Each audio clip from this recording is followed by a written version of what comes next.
Actually, I just added myself to the stream, so I've been talking, and all that's been going on. What happened, Creaky? I'm sitting here going, "Where's Creaky?" Yeah, I forgot to push the button. So anyway, as I was saying, welcome to the. As I was saying, and nobody was hearing. And yes, we definitely have chaos here too. Welcome to the Alita live stream of August the 20th, 2021. Alita and Robocop differences and similarities, where we discuss all things to do with the movie Alita Battle Angel, the source manga Gundam, and the desired sequels. And I am your erstwhile host, Creek, Muskogee Creek, or Creaky as you guys all call me.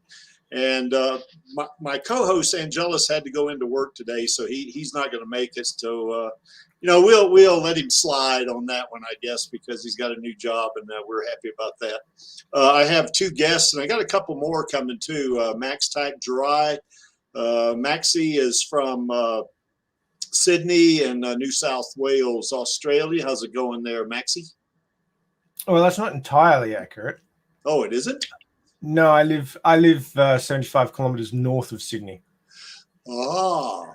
At a place called the Central Coast, which is lovely, except when we're in lockdown, which we've been for 7 weeks. Yes. Okay. Well, then from we just got told yesterday it's going on for another 6 weeks. Yeah. Okay. So just 6 more weeks, and that's it, huh? Well, you hope. Who knows? Yeah. Also, I have Do Not Stand By. Do Not Stand By is from Denver, Colorado, also here in the U.S., and he and I are almost neighbors. So how's it going, Do Not Stand By? Yeah, it's been crazy weather over the last couple of days. I don't know if you had some wild storms last night, kept my family up. Yeah, we had a pretty good little rain down here in southwest Denver. I guess Do Not Stand By. He lives kind of northwest Denver, I suppose. Yep. We're almost neighbors, that kind of thing.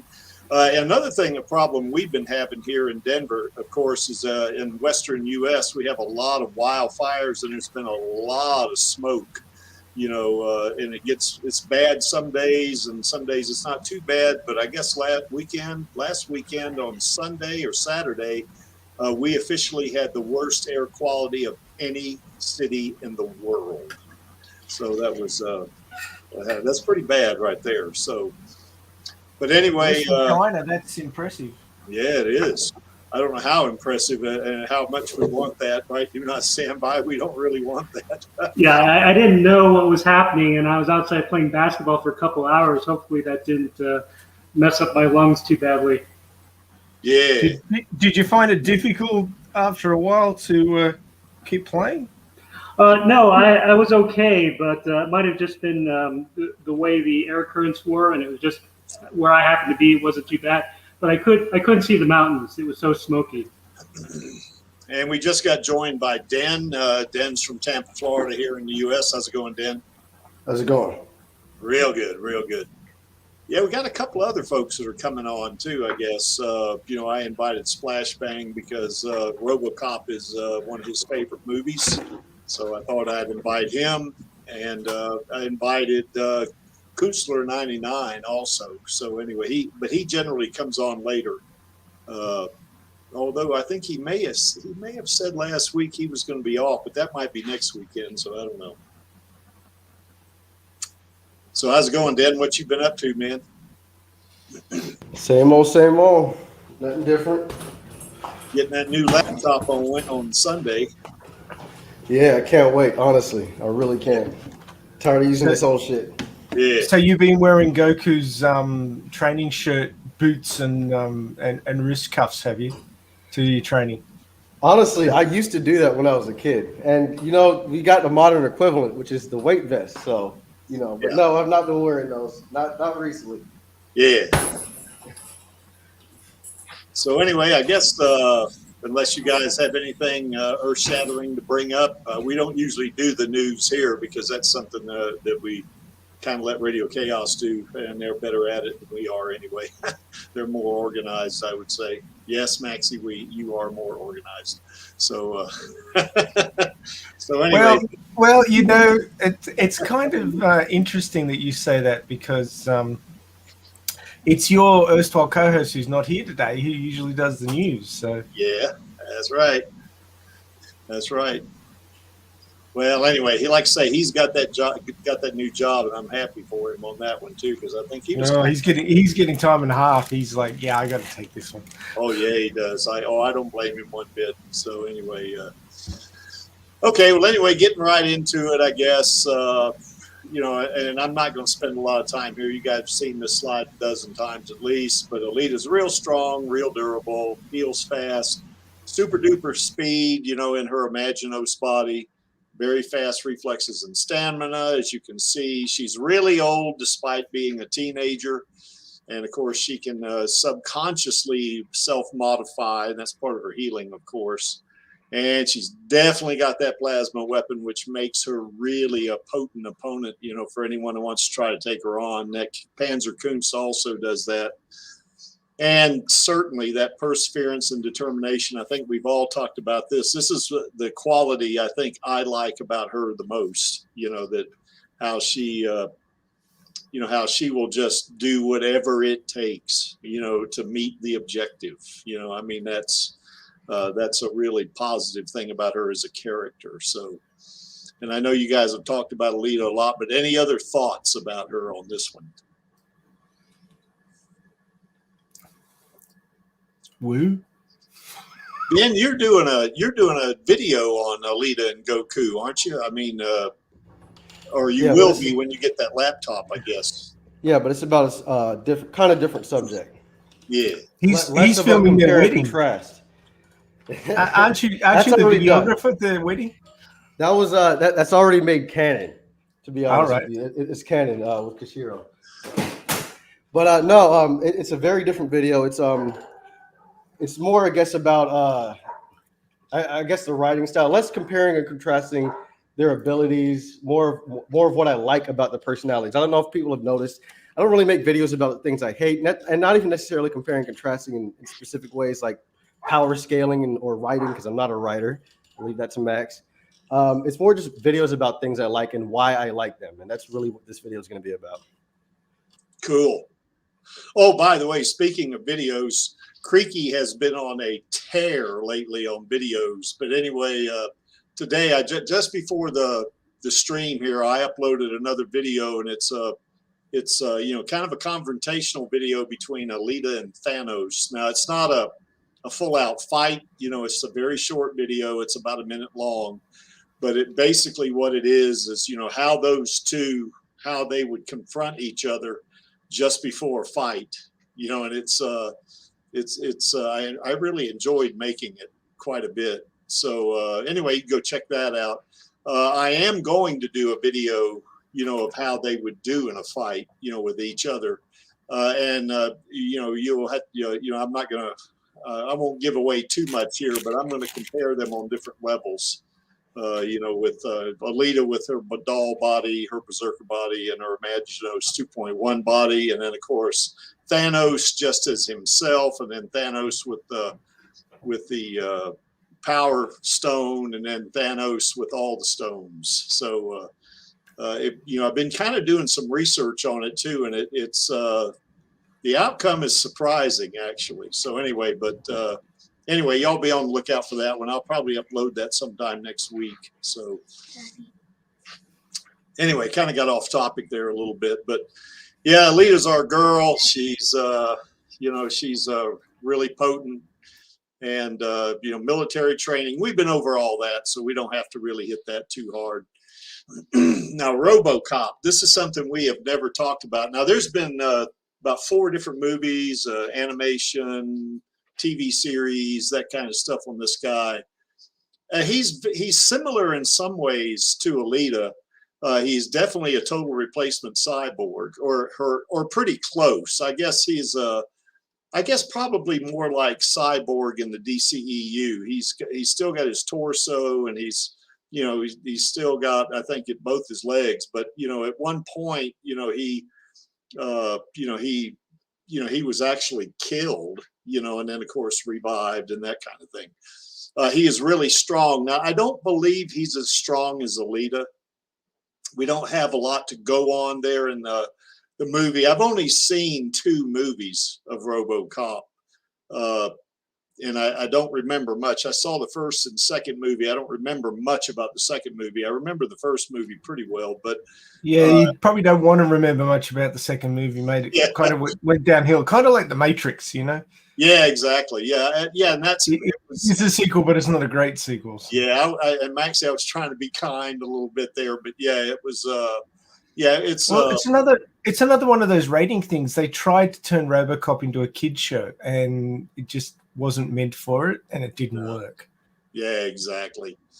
So anyway, but yeah, he's strong though. He's pretty strong because he is a cyborg. That's going to make him stronger than probably most humans, if not all humans. Now, that is not superhuman strength like Alita would have in her berserker body, and certainly nowhere close to what Alita would have in her Imaginos body.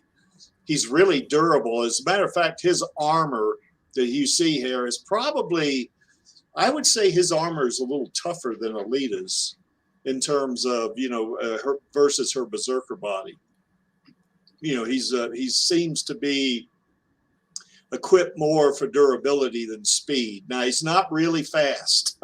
He kind of trudges along, and his reflexes, it says not too fast there, but his reflexes are about like normal human reflexes. I mean, he's probably better than most humans, but is nowhere near Alita's reflexes in her berserker body. Alita's reflexes in her berserker body is anywhere from 5 to 10 milliseconds. So, there's no human come close to that. Longevity, he's just, a human in a box. That's kind of what Alita is too, I guess. But he's around in his mid-30s, maybe late 30s, I guess in the movie. If he gets injured, he needs to be repaired, by someone like a mechanic, if you want to think of it. And someone who knows IT, because he has a lot of that built into him too. But it's not like Alita, with him, someone else has to do this. Alita's subconscious can do this. So it's not it's not something that's automatic with him. He definitely has one thing that is pretty cool about him is that he can store, a pistol in his leg, and he kind of opens up and he can draw it out, and I kind of like that, about him. Where he can just call on that pistol, anytime, and it doesn't get in his way when he's kind of walking around, that kind of thing. And it kind of reminds me of Alita's pistol in her tuned art. This is the sci-fi look of it, I guess. Yeah, it does kind of remind you of Alita with her pistol in that. What is that? That was a 10 millimeter, wasn't it, Dan? That pistol. I don't know about RoboCops. I don't know about Alita's, but I just know it's an automatic pistol. Yeah, it's a completely sci-fi gun, so I don't know anything about it. It's more like a submachine gun or a PDW. Yeah, exactly. Yeah, he has it's very similar. You're right about that. I mean, Google it. I would have to remember how it looks. I just saying it kind of reminds me of it, but Yeah, I'm real hesitant to Google anything while I'm on the stream here because sometimes I mess up and I'll knock myself off the stream. I've done that before. So, but anyway, one of you guys might Google it, and we can share the screen, I guess. Another thing about him is he has an extremely strong, sense of he's very honorable, that kind of a guy. I mean, he's almost like, I wouldn't say he's a goody two shoes, but he does have a very strong sense of honor, and duty, so he's I guess you could say in that first movie anyway, he's a consummate good guy, So any other thoughts about RoboCop there, guys? Well, RoboCop has a similarity to Alita in that he doesn't remember a lot of his past life, and he's struggling to get back his old memories. Yeah. But he's also trying to get back his humanity because he's lost a lot of his humanity after the transformation. Whereas Alita, she has her humanity fully intact. It's just she needs to access her past memories. Yeah. Yeah, he actually, other people help him with his memory, don't they? I mean, kind of his mannerisms, I guess, and how, I think there was one scene in RoboCop where the way he drew his pistol or the way he you know, I guess he twirled it or something, put it back in his holster, not holster, but whatever that storage unit was. Kind of reminded this one person that was working on him that this was a cop named Murphy, you know. And I think he had kind of that thing going for him, where Alita, of course, you know, she, you know, I mean, everybody she knew when she got thrown into the scrapyard, except maybe Nova, is dead. You know, I mean, because she's 300 years old. So, you know, she doesn't have that kind of a support system, you know, to kind of help her, you know, figure out, you know, who she was and that kind of stuff, like this guy does. You know, so he has a little bit of an aid there, I guess, on remembering who he is. Any other thought about Robocop? Well, his gun's pretty special because he doesn't reload it until halfway through the second movie. Yeah. Yeah, I wonder how many bullets are in that thing.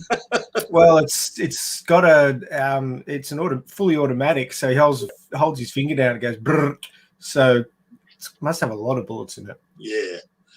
I'm thinking maybe while it's in the holster, maybe there's an auto loader in there, but that's the only thing I could think of. Yeah.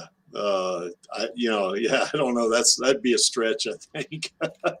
Could be though. You know, I mean, the technology they have there is not that far ahead of where we are, you know, today. I guess that when the original movie came out, that was what, I want to say 85, but that's not right. Might be 85. And I think the sequel was like 93, wasn't it, or something like that? I'd have to look it up. Yeah. Well, there's a slide coming up on that in just a bit, but but really he's in Detroit, Michigan. So Robocop 1 was 87, 2 was 90, and 3 was 93. Okay, that's it. Yeah. Well, I didn't see 3, so yeah, I was. You didn't miss much. Well, I was too disappointed. That was the age of the flying Robocop, so they could sell more toys. Yeah, so I think I missed that one on purpose. So yeah, and Ash Blackman had a good comment there. He's more like a living tank, you know, than he is like Alita. You know, Alita's really fast. You know, she's really a very tactical fighter, you know, and that sort of thing. Whereas Robocop, you know, is not. He's kind of like a human armored personnel carrier or something. You know, he's not. He's just not. He's not flexible when he moves around. It's kind of like what you would think of the old stereotypical robots, the way they used to put them, you know, way they used to portray them in the 60s and 70s and stuff like that. He just really kind of plods along, you know. If he was to fight Alita for some reason, it wouldn't be much of a fight, I think, you know, because she's too fast, you know. So even in her berserker body. It'll be like my wife's laptop that I'm on right now versus the laptop I'm getting on Sunday. Yeah, I bet you can't wait to get that laptop, can you, Dan? I keep dreaming about it. Yeah. But I mean, are we only using the old version of RoboCop? No, I mean, we can bring up other versions. I've got because we got the cartoon version. There's comic books, and then there's the PG-13 reboot. Yeah, you know, which I didn't care for, but yeah, that was in 2014, wasn't it? Somewhere back in there. Yeah, I mean, that would be much more of a match for Berserker Alita because he's much faster. If I remember right, I only saw it fucking once. Yeah, that's right. And I didn't see that movie. I saw some clips, but I didn't see that movie either. Maybe I ought to watch that movie. I don't think you missed out on much. It's just another. I mean, I'm not the biggest RoboCop fan. I only saw it when I was younger, but to me, it just comes off as just another PG-13, you know, late 2000s reboot. Not terrible, not good either. Yeah. You know, so I mean, but I mean, it would be. I think it would be interesting to bring him up in the comparison between the two. Well, he is similar, I guess. You know, I guess that's the whole thing about him. But he's more similar to Alita. I mean, the old RoboCop kind of needs his his RAM updated. You know, he needs a little bit more RAM in order to go against Alita. He's kind of slow, you know, kind of just extremely robotic, has to process things, you know, and whereas Alita has a human brain. She can do things on the fly, which I guess in some instances, AI and things like that would be better than the human brain, but not 1980s RoboCop, you know? Well, 1987 RoboCop, he was a human being. He had a human brain. He had that. I mean, But it was but he was messed up. He was very robotic. You know what I mean? He literally puts a robo in RoboCop. You know what I mean? His mind was messed up for very sure. Rigid thinking. You know what I mean? I guess he gets over that, if I'm correct. Like he gets more of his humanity back later on in the movie. Yeah, toward the end he does. I guess we don't have to worry about spoilers on this one, but you know, they kind of used that old Isaac Asimov rule 1 or first law, you know, for that I guess robots, which he's not a robot, he's more of a cyborg, but you know, where robots can't kill a human being. But in this particular case, you know, he can't harm anyone that works for this company called OCP. And the CEO of the company or whatever, you know, he says, tells the bad guy, you know, who's, I guess, the CEO or something like this. He says, "You're fired." You know, when he says that, you know, Robocop has this display unit that, you know, he's trying to shoot the guy and he can't do it because he's got that, that kind of It's like a prime directive or something. Yeah, something like that, an inhibitor, you know. And then when he said, "You're fired," the screen clears and he shoots him and he falls out the window, you know, falls about 30 stories or something like this, you know. So anyway, that's a little bit more like Isaac Asimov's iRobot, you know, in terms that was very satisfying, that moment. I remember that. It was. Yes, it was, you know. That the interesting thing about the original RoboCop, it was written in the same vein as Starship Troopers. It was actually a satire. And a lot of people didn't get that. Yeah. Yeah, it's also made by the same director too, isn't it? It is. Yeah, he was big on his satires. Yeah. And it was ultra violent. I mean, I saw it on TV in the 90s, and my God, they cut the crap out of it. Well, see, that's the problem with the reboot, right? The reboot kind of is what didn't really get the satire aspect about it, and the ultra violence, and the reason why Paul Verhoeven made a lot of the choices he made in the film, and kind of what made people like it, you know? I mean, well, yeah, they took themselves seriously in the second and third movies, but they also made it PG. So it's like, I don't know, it's like trying to make like an Arnold Schwarzenegger movie PG-13 when it's, you know, super violent. It's like the two things don't go together. Come on. Yeah, that's right. Well, I'm trying to think of a PG-13 Arnold Schwarzenegger movies. That'd be like Kindergarten Cop. That's exactly what I was thinking too. I was literally thinking Kindergarten Cop. I mean, Kindergarten Cop had its place because it was made PG-13. Yeah. But when you have a character in a setting which is clearly R, and you try and then shoehorn it into PG-13, it just does not work. Well, I mean, look at everything in the 2000s. You know, like my youth era, everything was, you know, old properties made PG-13. I mean, look at Predator. You know what I mean? Predator was made PG-13 after, I think, Predator 2. I don't think anything's really been PG-13. They've had PG-13 fucking Alien movies, PG-13 Terminator movies. Everything turned PG-13. Well, Predator PG-13 horror movies fucking abound, which drive me crazy. I hate PG-13 horror movies. Well, Predator 1 came out in 1984. Well, that's what I'm saying. In the 2000s, when I was growing up, they were taking a lot of old properties, making sequels and reboots, making them PG-13 because it appeals to a wider audience. Yeah, that's right. And it was kind of frustrating, you know. And that's another reason why I was real skeptical of Alita Battle Angel, by the way, because I really just don't like the whole PG-13 thing. I get it, you know, so you can get more eyes on it. But I used to sneak into movies when I was a kid, so I don't know.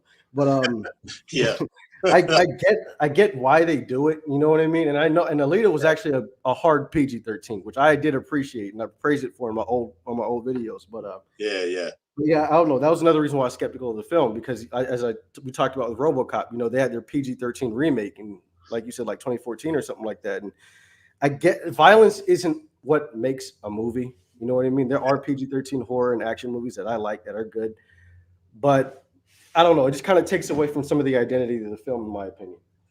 Yeah, I kind of did a very good job. Yeah, I kind of had some skepticism the first time I ever saw Alita too. When I saw it was PG-13, I went, Oh wow, but I mean, I was like, say, I was in a hotel room. I had much to do, so I was thinking PG-13, anime, teenage girl. This is gonna be trash. I'm sorry. yeah, This is gonna yeah. be garbage. That was kind of the idea I had. That's the same thought I had. Of course, I was very pleasantly surprised. We saw the trailer in the movies, watching another movie, and I was just like in my chair, like, this is gonna be garbage. And then my wife literally turns to me and goes, "Oh, I want to see that," and I was like, "Yeah." Yeah, yeah. I know you love anime, so that's why we're going to see it, right? That's what you said. Like, yeah, okay, and yeah, she was real enthusiastic. But back to RoboCop. Sorry for my tangent. No, that's okay. Nah, we're not all that honed in on a single topic. We divert a lot of times there, Dan. Yeah, I think the biggest difference too, and we got a slide coming up on that one, but I guess just the level of technology. Even now, I didn't see the 2014 movie, but and like you say, Dan, I guess he is faster and more capable, I guess, but he's still in using 21st century technology versus 26th century technology. So that's going to be a major difference in any kind of cyborg that we have now is not going to compare to a cyborg 500 years from now. So don't compare him to a cyborg we have now. Any cyborg we're going to have now, cyborgs or robots that we're going to have now in real life, current year, is going to be about sex, and you know it. You've seen Twitter, you've seen Tumblr, you've seen anime, Rule 34. It's all going to be sex. There's going to be no fighting cyborgs. The military will develop it, and immediately it'll be in porn. Well, but wait a minute though. Tilly Lockheed's a cyborg. I mean, Okay, I'm not counting people with prosthetics. I'm talking about you know what I mean. The stuff you see on Joe Rogan. Yes, I know exactly what you mean. Yeah, it's gonna be. Yeah, you're right. It's gonna be porn. So, so it just is what it is, I guess. So, But that's not cyber woo woo. That's robot woo woo. Yeah, that's right. You need to have a bit of human in there to consider it. Cyborg OnlyFans. OnlyFans will go back to porn as soon as the cyborgs get big. Yeah, I think for me that'd be very unsatisfying. But anyway, that's just the way it goes. I guess just me. I guess if we're talking about that thing. So anyway, so I guess one of the things about RoboCop, he starts out as a regular police officer, and I'm talking about the first movie. Because it's like Maxie says, I was kind of disappointed, in the when I saw the second movie, so I didn't bother anymore. The first movie I liked, and the scene where he gets shot up, and it was brutal. It was just freaking brutal. And now that one, that wasn't R, was it? I don't remember, Max. No, it was R. It was R in the cinemas. Oh, because it had the blood thing when they shot him in the head, right? That was Well, they blew his hand to pieces. They turned it into hamburger. Yeah, exactly. Yeah, they blew his hand off, and they shot him in the head too.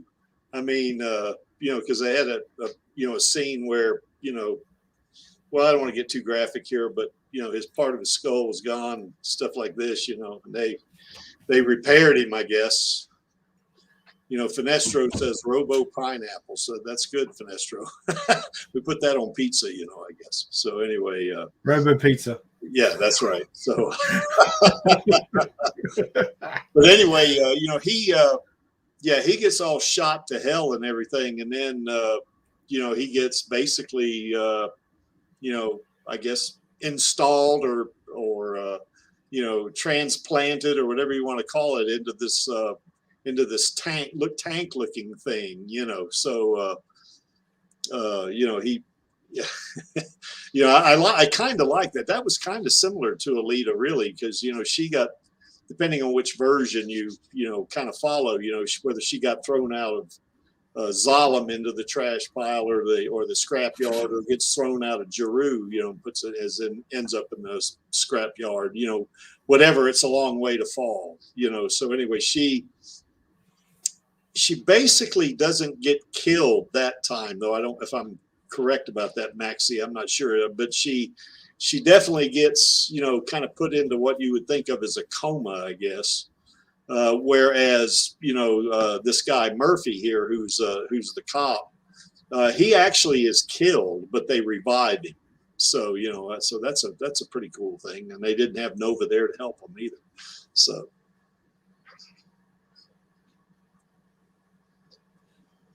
So what do y'all think of that? Anything else about RoboCop here that?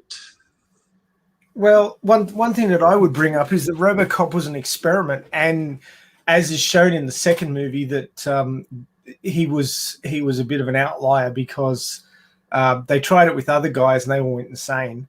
Yeah. Whereas he managed to hold his shit together being inside a machine. Yeah. There's a role-playing game called Shadowrun, which has a lot of sort of similar tropes in that people can build themselves out with cyberware and become hugely cybernetic.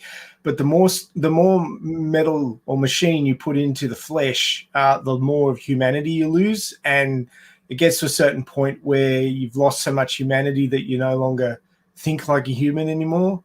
You become more like a machine. And at that point, in this role-playing game, the GM takes over your character because you're no longer human enough to be considered a PC anymore. But it's that sort of a mechanic in that you're no longer you're something else, and these other people who they put into robot bodies couldn't handle what they were. Like they didn't recognize themselves as themselves anymore, and they lost their shit and died, like killed themselves. Yeah. Whereas Murphy, they in the second movie, they said that the reason that why Murphy was successful where all the other ones failed was because he had a strong sense of duty. Yeah. And it was his duty that kept him moving forward. Yeah. I don't see in Kishiro's work any sign of cybernetics causing this sort of thing on people. Based on the background that we know of from Mars Chronicles, I won't spoil, but basically Alita's in a position where having a cybernetic body is all she's known. So yeah, she wouldn't miss the flesh. But I would think that based on the background from the movie, she had a flesh body and her brain was taken out of that and stuck in a cybernetic body, which must be pretty traumatizing, I would think. Yeah, you would think. You know, now you're talking about that one video, right, that pops up about the fall, I guess. Yeah. And they gloss straight over it, but I would think that having your brain taken out of your body and put into a cybernetic shell would cause you significant like dysphoria, and you'd have to get used to how the machine body feels and how it moves, and everything would be, you know, relearning everything physical again. Yeah. At the very least. But I mean, it's the water you swim in, and they're basically changing the water. They're changing it to alcohol. And it just goes like, whoa. Well, you know, what is interesting, though, is that, you know, depending on which version, either version, whether it's the version from the manga or Mars Chronicles, rather, or the movie, you know, kind of the movie type version, Alita is in that body very, very early, isn't she? I mean, I think in the movie version, now I can't remember if I saw this on YouTube or I read it somewhere, where she was put into a robot, or put into a cyborg body when she was 3 years old. Now that definitely does not agree with the manga, you know, but either way, if you're 3 years old, your sentience is still not at the level to where later on you're going to remember much about, you know, what you felt like as a organic being, you know, flesh and blood being. So, you know, I think it would be a similar thing there. Wouldn't you think, Maxie? Was it that early? I thought it was later. Well, I can't remember where I read that. Yeah. But I get your point. The more time you spent in your normal flesh body, the more you would have dysphoria when it was taken away. Yeah. Yeah, where this guy was an adult when he got put into this thing. You know, I mean, he was in his 30s and he got all shot to hell and killed, actually, and then he woke up. You know, I guess you couldn't say he was killed. He was probably clinically dead, but they still were able to revive him. That's probably more than probably it would be closer, because I have my doubts where humans can, even with today's technology, can actually revive someone who is really dead. You know what I'm saying? So, but anyway, he was at least clinically dead. So, in that regard, kind of similar to Alita, because Alita, she was in kind of a deep, suspended animation or coma, and was in that time stasis field. So, her brain anyway. So, in that regard, they're similar in that way. So.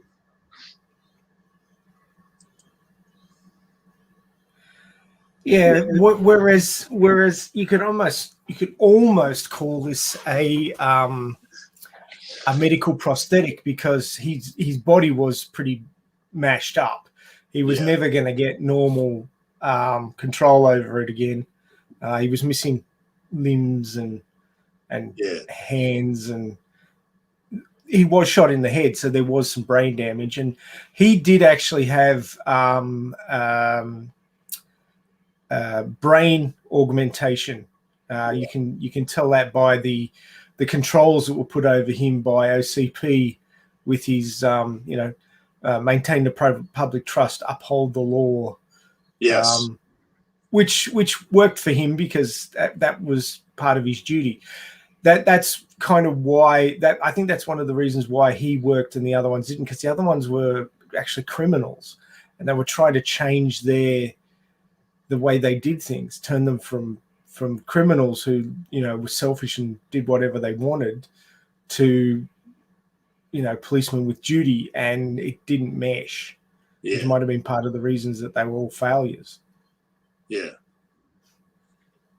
Hey, Dan, Chaos says that Robocop's gun was a Beretta 92. Can you enlighten us on what that thing is? I honestly don't remember. I remember seeing some sort of futuristic gun, but probably.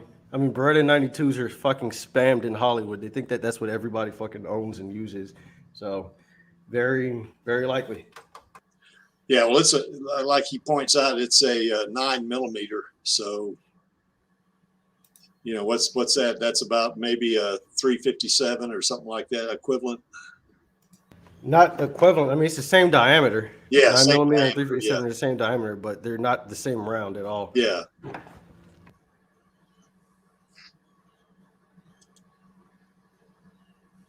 Okay. Okay, I didn't see Robocop 3 Chaos, so I don't have a clue what that one is. I was kind of hoping Splashbang would come on, because I know he's pretty much into Robocop, but I guess he can't make it. So,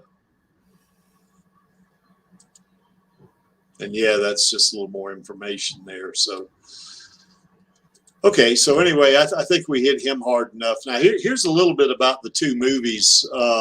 We can't see that too well, I guess, but Creek should have done a better job on enlarging those.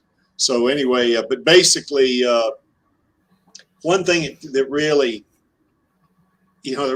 sticks out like a sore thumb to me. Oh yeah, there it is, Maxie. Robocop 1, 2, and 3, 87, 90, and 93.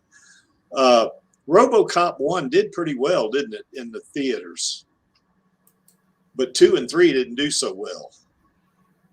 So, and they kept giving them sequels and kept doing remakes, and you see television series and all that. And here we are, fighting for a sequel for a movie that made money, and made decent money. I mean, it wasn't a blockbuster like you might think, but, hey, it certainly, I think Robocop 2 is probably, I would consider it a failure, and they still shot a Robocop 3. So. Definitely enough. Alita definitely made enough to be a cult hit, which it absolutely is. Yes.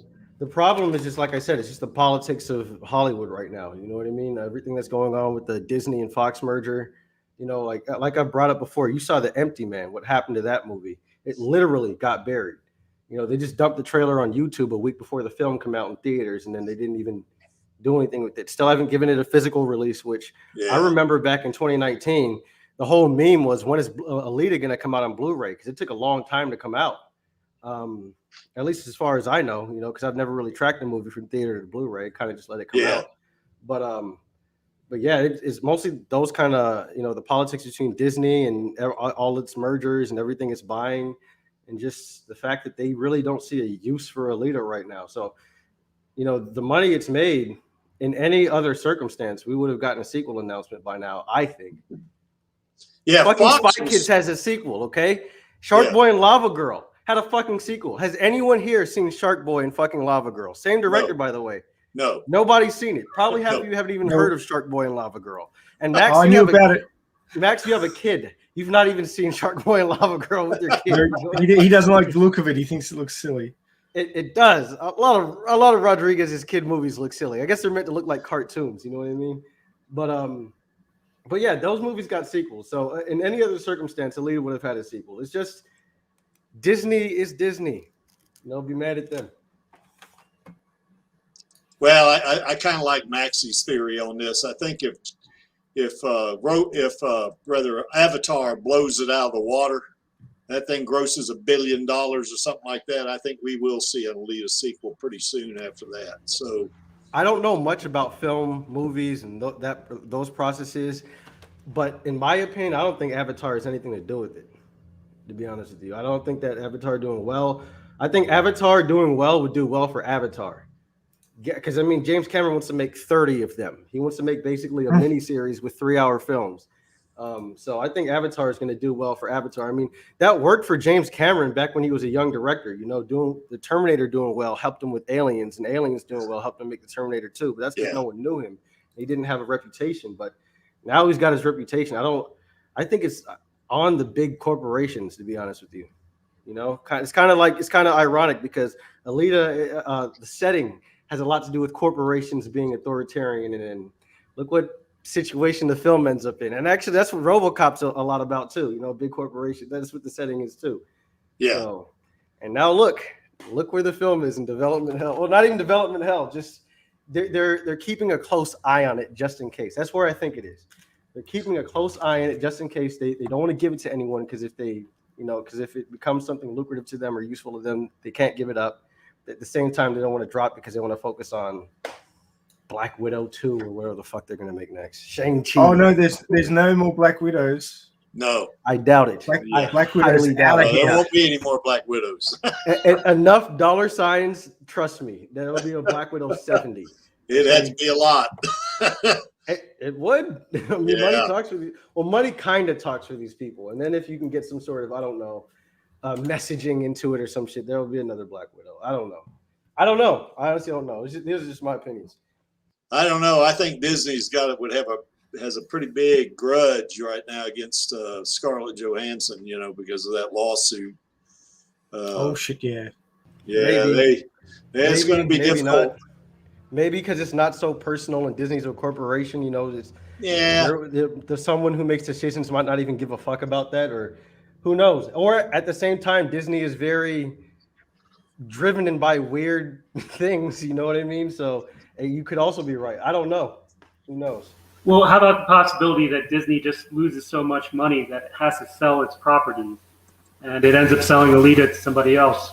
That would be like if I gathered all 7 Dragon Balls and made a fucking wish. That's what that situation is. Well, you know what though? They might be tempted to sell it if in their mind they thought they would make more money selling it than they would making another movie. They would definitely sell it. Because, if that was the case, if they thought they would make more money selling Alita as opposed to making it, they're not really worried about competition from it either. That would be my dream. I want them to get rid of it. Get rid of it. Alita is poison. Alita's going to hurt you, Disney. I promise. She's going to haunt you. Get rid of it, please. It's bad luck. I'm whispering this to Disney as they sleep right now. I'm trying to subliminally plant this idea. Send it over to Paramount, eh? Yeah. How about on the other side? Why don't you do an Inception and get into an executive's mind at Paramount and get them to pay whatever it takes to get Alita from Disney? Anybody, yes, please. I wish Creek had enough money. I'd get it from Disney. I would. But anyway, I think you're getting a chaos bar sign. I mean, yeah. Well, it's almost as good. Well, but that cost ain't near what ain't near the kind of money that we'd be talking about here on this one. So, yeah, I think that I think here's another possibility that I've brought up in the past is back in the 90s. Disney used to own Touchstone Pictures, and they used to shoot a lot of R rated stuff, so they wouldn't hurt their brand. Now this is my most fervent hope. This is not a prediction from the creek, but what I would say is that my most fervent hope, if Disney doesn't sell Alita, is that they let 20th Century Studios do Alita, because it won't hurt their brand. Well, that was what we were originally thinking, that was where it would land. Yeah. And if they yeah, go ahead. Personally, I think that Disney's brand can blow it out its ass, because there's a lot more adults in the world than there are kids. Sorry. Yeah.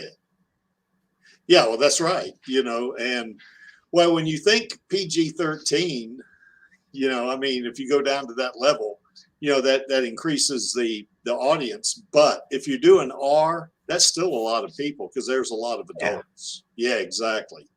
So it's I don't know. Yeah, this is a good point that Chaos brings up. One of the bad guys in Robocop was a guy named Boddicker, and he was kind of a criminal that was working with this guy. I think his last name was Jones. He was a president or something like that, doing his dirty work for him.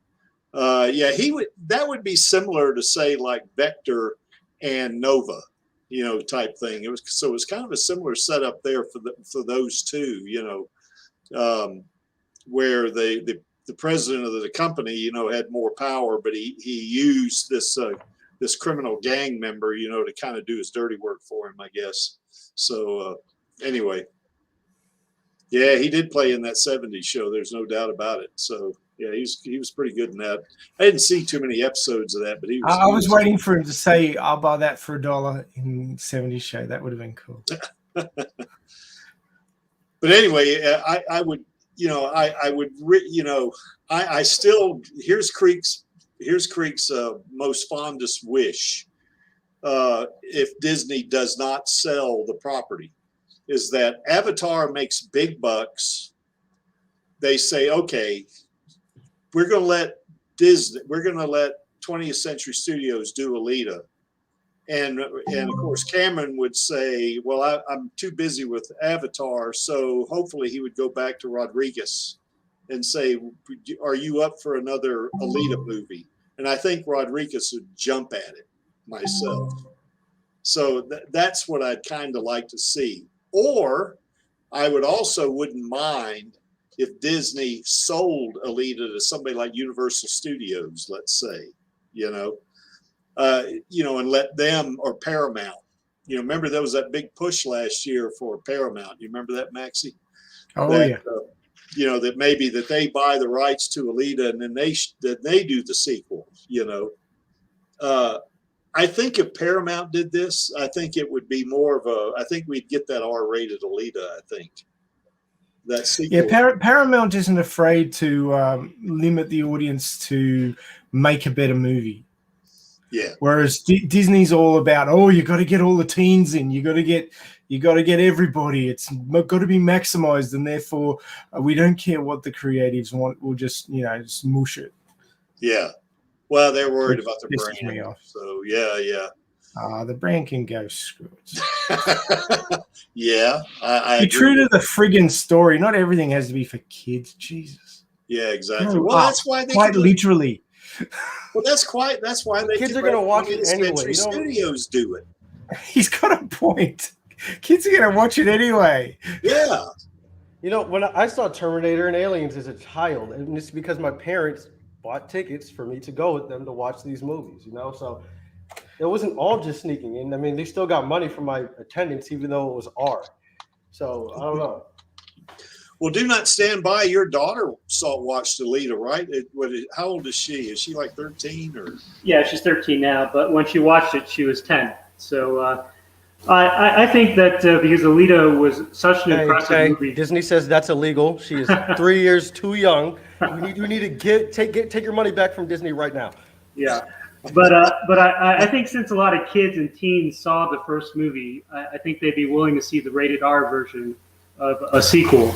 So I think that's definitely something that they can count on. That a lot of kids who are really impressed by Alita because they never seen a movie like that before, that they'd be willing to go see a rated R sequel, or bug their parents to take them to a rated R sequel. Yeah. Well, one Another thing thing about Alita is that it's kind of not only an empowerment movie for women, but also for teens, isn't it? When you think about it. For sure. Yeah.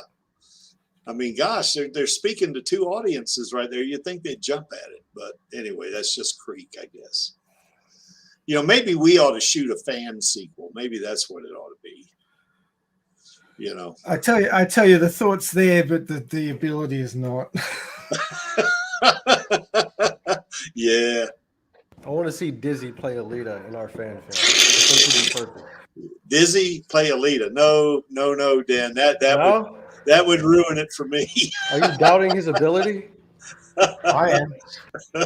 That would ruin it for me. Dizzy as a female. No, I don't think I'd like that too much there, Dan. Well, it'd have to be Alito, wouldn't it? Yeah. We already got that. Y'all saw the post. Whoever made that. Yeah. So anyway, God, it'd be great though. Now who was the person that was the head of 20th Century Studios? She was with Fox, and then she went over to Paramount. Who was that? Emma Watts? Was it Emma Watts? Yeah, that's Emma Watts. That's right. Yeah, I haven't heard much about her, I guess. So I guess folks that are in in senior management and these things, you just don't hear about them that much, I guess. And they want to keep it that way, I'm so sure. So anyway, we're going to get that sequel by hell or high water. Maybe the Creek will hit the damn lotto and I can do it. That'd be great. So it's a lot of millions. Yeah, it is. Well, if I got that kind of money, I could go borrow it. Maybe somebody would lend me the money. And I'd go in the hawk for the rest of my life. So, okay, just some differences and similarities here. Alita is a TR. Now, I got TR there for Robocop. I'm not so sure about that now on second thought. He's probably more like Cyborg is in the DCEU in terms of what percentage of him is machine and what percentage of him is actually human. I think he had both his legs, whereas, Cyborg only had one leg. Cyborg had lost part of one of his arms, and of course, Murphy had lost one of his hands. But now that I think about it, he's not a total replacement Cyborg, is he? He's more like 40% Cyborg or something like that, I think. Alita is a hunter warrior, which is similar to a police officer in some regards, I guess, although they don't have any police in the 26th century. She's also a pro motorball player, which certainly is not, what Murphy is. And they both have amnesia. That's pretty, that's pretty common. That's pretty much in common with the two. Alita's dumped in the scrapyard from Zalem or from Caceres or Jurai, depending on which version that you want to go with. But she was thrown out. What was the term in the manga, Max? She was just she was going to be thrown into the atmosphere or something. I can't remember what that term was. Yeah, Immolation, I think it was. Yeah, what was that, Dan? I think it was immolation or something. Yeah, immolation. Yeah, that's you gotta right. ask Max about the big words, man. He's the Australians are better English. Immolation means bathed in fire. Yes. To immolate something. Yeah, see, I told you, Australians are better English, man. I don't even know how, because they kind of sound like Brits, and Brits kind of mess up the English, in my opinion. I don't know. There are a bunch of really cool words in English language that are just not in common usage. There's this writer called David Weber. Highly recommend him. He writes some really good sci-fi, and he also does fantasy as well. And he had this fantasy series, which he spent about 10 years writing these 3 or 4 books in this fantasy series, which is really quite good. But when I started reading them, there's about 5 or 6 words in the book that I'd never heard before. And I had to go and look them up because I'm like, did he just make that up? But no, it's in the dictionary. It's just nobody ever uses them. Yeah. What are they? Oh, I couldn't tell you off the top of my head now. That was like keeping them to yourself, huh? So next time you talk this, you can drop them on us and feel smart. I see. Oh man, as the years roll on, I feel less and less smart, I gotta say. Well, anyway, Alita, of course, is set in the year 2563. Although, if you read certainly Mars Chronicle, that's in the 23rd century. So, but in Robocop, it's not in that distant of the future. I mean, it's set in Detroit. Maybe 20 years in the future or something like this. Which means, Dan, you're older than he is, really. So anyway. Oh, I'm older than who? Than Robocop, Murphy. He was born he's from the 80s. I've never seen the 80s. Except No. I mean, the time frame of the movie was set. Yeah. Okay, the year in the movie. I see what you mean. Yeah, he would have been born probably somewhere around the year 2000 or, between 2000 and 2010 or something like that. So he's a Zoomer. You think he had TikTok? I don't know. And of course, Alita is her biological age is 17 years old in the movie, and of course, Robocop's in his 30s. So so you got a little bit of a different thing going there. So, anything else you guys can think of? I was just kind of thinking while we were talking earlier. You see how RoboCop got, and this is something that I think happened with a lot of movies back in the day. Even if they weren't like massive, but if they had some kind of following to them, they'd get a lot of fucking merchandising. They'd make toys for fucking R-rated films, like kids went and saw them. You know what I mean? They had like fucking Predator and RoboCop toys. They made cartoons and comics and all kinds of stuff to tie into the actual film. Do you think that Cameron kind of, in a way, messed up by trying to balance the technology of waiting to make Alita versus what kind of merchandising he could have got behind it if he had made it in the 90s?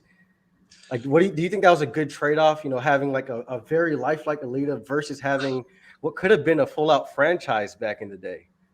I don't. Well, if you're talking about Alita looking the way she does now in the movies, in the movie, excuse me, that we didn't have that kind of technology.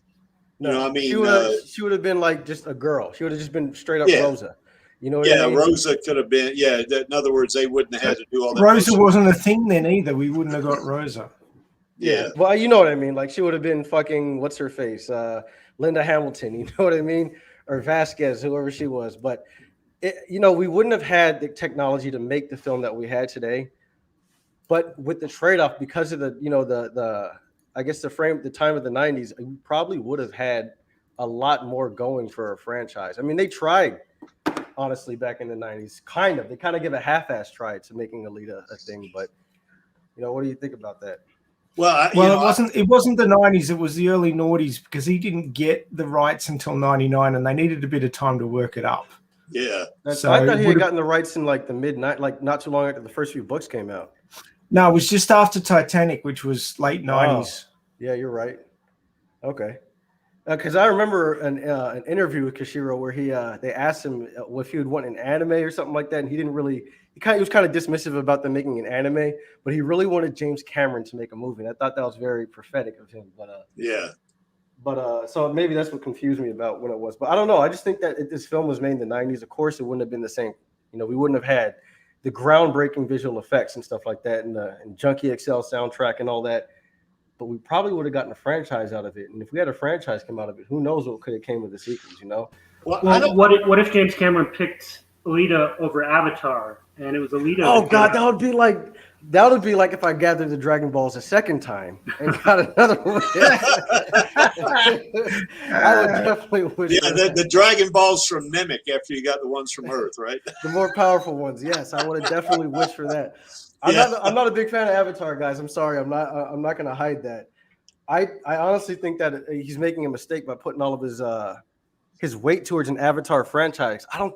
I'm not a movie guy. I'm not the guy you should be listening to. But in my humble, extremely, extremely humble opinion, I just don't think that an Avatar franchise is going to do much. I think the first movie was very, very popular for specific reasons, but I don't think those reasons hold up to today. And I think that he could probably do a lot more by focusing his energy into an Alita sequel, especially if he puts his full weight behind it. You know, he kind of, I'm not saying it was a bad thing. I do like that Rodriguez directed the film, but if you put as much weight behind an Alita franchise as he did, you know, the Avatar franchise, and he was more like 90s Cameron. I understand that as a creator, he's evolved, you know, and Alita is something he would have more liked to have made in the 90s, you know, but if he had put that kind of weight behind it, imagine what Alita would be, you know? I personally think that Cameron would have done a good job if he directed Alita, but I think that Rodriguez gave it that extra oomph. Yes. I think that Rodriguez's style fits Alita better than Cameron's style. Well, here's the thing. Rodriguez's style is very anime. He makes live action animes. You know, there's just a certain kind of movie. Yeah, you know, he just has his style that I call live action anime, and in ways the Alita movie is more anime than the manga is.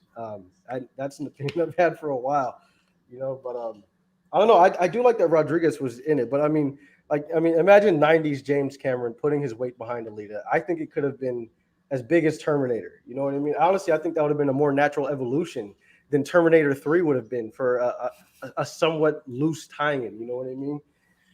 Yeah, my thing would be on that though is that the story would be there. There would be no problem there. But what I would see happening is that, you know, they would do the first Alita movie in say 95 or 99 or whatever. But they don't have the technology yet to do. I mean, they did some motion capture, but it wasn't anything like today. But it was ugly. Yeah, it was extremely ugly. Yeah. And if they had attempted that with Alita, that would have been a massive failure, you know. But they could have probably done a fairly good movie just with a regular person, you know, being Alita. You know, it's like Maxie says, it wouldn't have been Rosa, and I think Rosa was essential to the movie we have now. But I think another problem is that, you know, the reason why they did Avatar first is because, you know, it's kind of like John Landau said, you know, they don't have to be photoreal. They only have to be photogenic, you know, or because, you know, who knows what things looks like on an extraterrestrial, you know, world like Pandora, you know. They just, you know, I mean, they had a little bigger margin for error, I think, you know, that by, you know, kind of putting together critters that look like, Maxie, the word critter is American English for creature, in case you're wondering. Yeah, Cricky, you got to remember that Australia has a huge amount of American content on TV, so yeah, we don't have any trouble with your language. Oh yeah, with our sorry ass English, right? So anyway, everybody gets their go at it. Yeah, exactly. It'd be boring if everybody used exactly the same words. Yeah. But anyway, but my thought was though is that, you know, they wouldn't have. I think Cameron perfected you know, the technology that basically he pretty much invented a lot of it, because he had to make Alita. If he was going to use it, he had to make her look real, you know, because if he doesn't, you know, the movie's going to flop, you know.